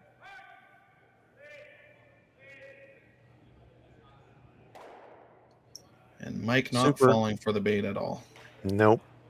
Just saying to Colton, just rip that thing off. Leave me the 8-foot. I'll be pretty happy with drawing the 8-foot. Mind you, he did come up light on a draw attempt in the previous end. Not wanting to wish anybody any ill will, but what seems like a routine shot with the game on the line sometimes isn't. It's probably the main reason why Team Edin's throwing their rocks into the rings. You're making Mike hit on his first rock, so he doesn't have any practice draws.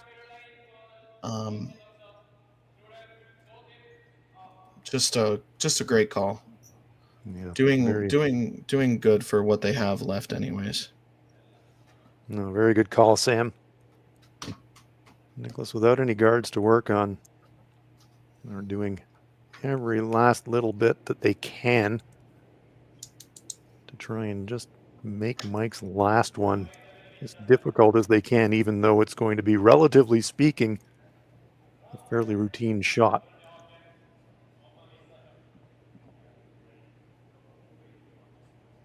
Yep, Team Edin wanting this on the tee line, full 8-foot. Oh, no, they decided to call a guard. Well, once more into the breach for the guard. Once more, Mike McEwen said, nah, I'm not going to try the double clear here. Not falling for the bait. No way. Mission accomplished for Edin. You're making Mike throw a peel and then a draw. So, it'll be interesting. Looking ahead, Sam, let's assume that Mike makes the peel. Where does Niklas put his last one? I think full 8, just wide open, just fully open beside their other yellow. It kind of brings that yellow in the top 12 optically in play and kind of baits Team McEwen to throw the hit or draw the forefoot. You can bury around the yellow in the top 12 a little bit, but you don't want to get too far away from the pin. You want to try and shrink that scoring area as much as possible. Mike McEwen playing the peel.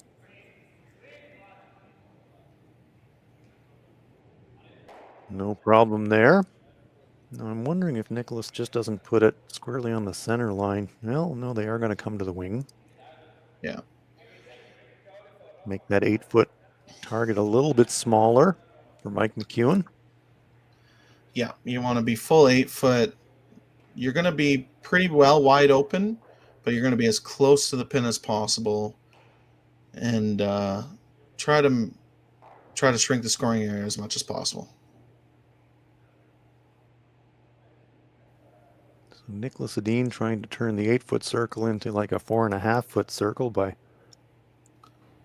squeezing it into the 8-foot a little bit more deeply and making the target area for Mike McEwen as small as he can, knowing that Mike will almost certainly ignore this shot and draw.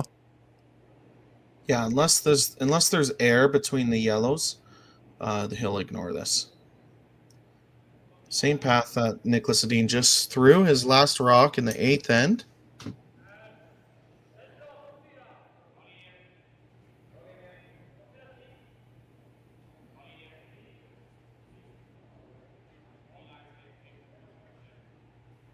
Kevin Marsh coming to the tee line to sweep it as deep as he can should it get there, but it comes to rest squarely on the tee line. Nice shot by Niklas. It's exactly where you need to put it. Does leave a little bit of air, so it's up to Mike whether he wants to throw the nose hit for the win or the draw to the forefoot. Now, knowing Mike McEwen the way that you do, Sam, what do you think his instinct is? He's taking a long look at the hit. Well, he had a draw on the 7th end that did come up light, only bit the 12-foot. So I think he's going to play the board waiter for the win.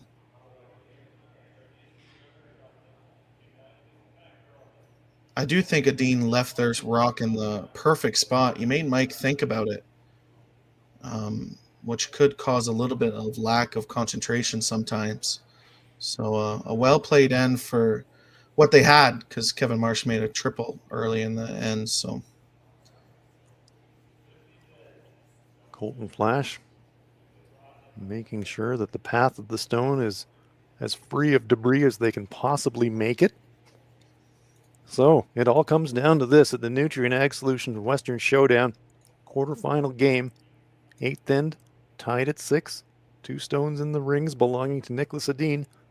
Mike McEwen needs to hit and stick to win the game and advance to the semifinal.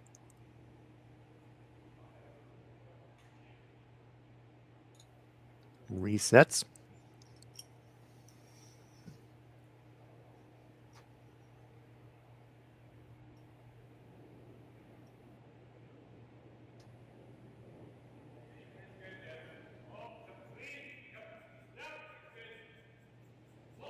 Very quiet wait.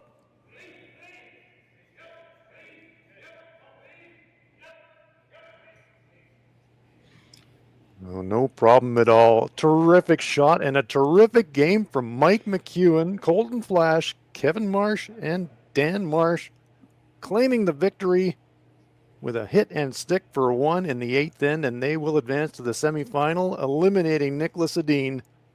Wow, what a game. Sam, final thoughts. What an incredible shot in the 6th end. That angle run back ended up winning the game for Team McEwen, and Mike not missing really at all game long. So a well-deserved win to stay alive in the playoffs here at the Nutrien Ag Solutions Western Showdown. So that'll do it for us. On to Championship Sunday goes Mike McEwen. Thank you very much for joining us. Please join us again tomorrow for more fantastic curling from Swift Current. Hans Frauenlaub for Sam Steep. Have a very good evening.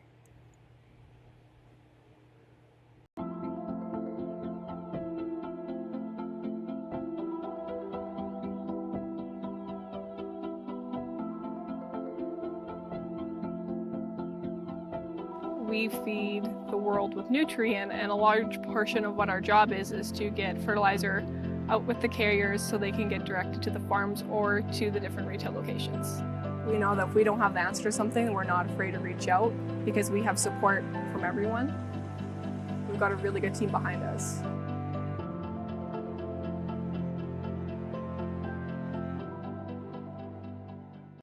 SaskTel Be Kind Online wants to stop cyberbullying. Want in on the action? We award up to $1,000 for youth initiatives that help spread kindness and prevent bullying. What great idea do you have to help stop bullying? SaskTel can help. Go to BeKindOnline.com and apply for a grant today. Together, we can make a difference.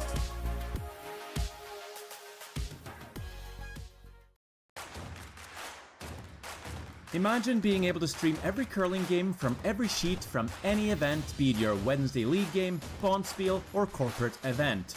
Curling Stadium offers an all-inclusive streaming solution featuring high-quality cameras, ease of use, great reliability, and minimal installation. Offering your sponsors customizable ad space on your streamed curling games and being able to sell video packages to your corporate events for increased revenue. With Curling Stadium, you can stream to any device, be it your mobile phone, tablet, or computer. Push the feed to your desired platform, be it Facebook, YouTube, or any other social media. Curling Stadium is simply the way forward. Where it's commonplace in other sports to televise every game, we want to do the same. Curling is a global sport, and it's time it gets the coverage it needs. Make your curling club the next Curling Stadium.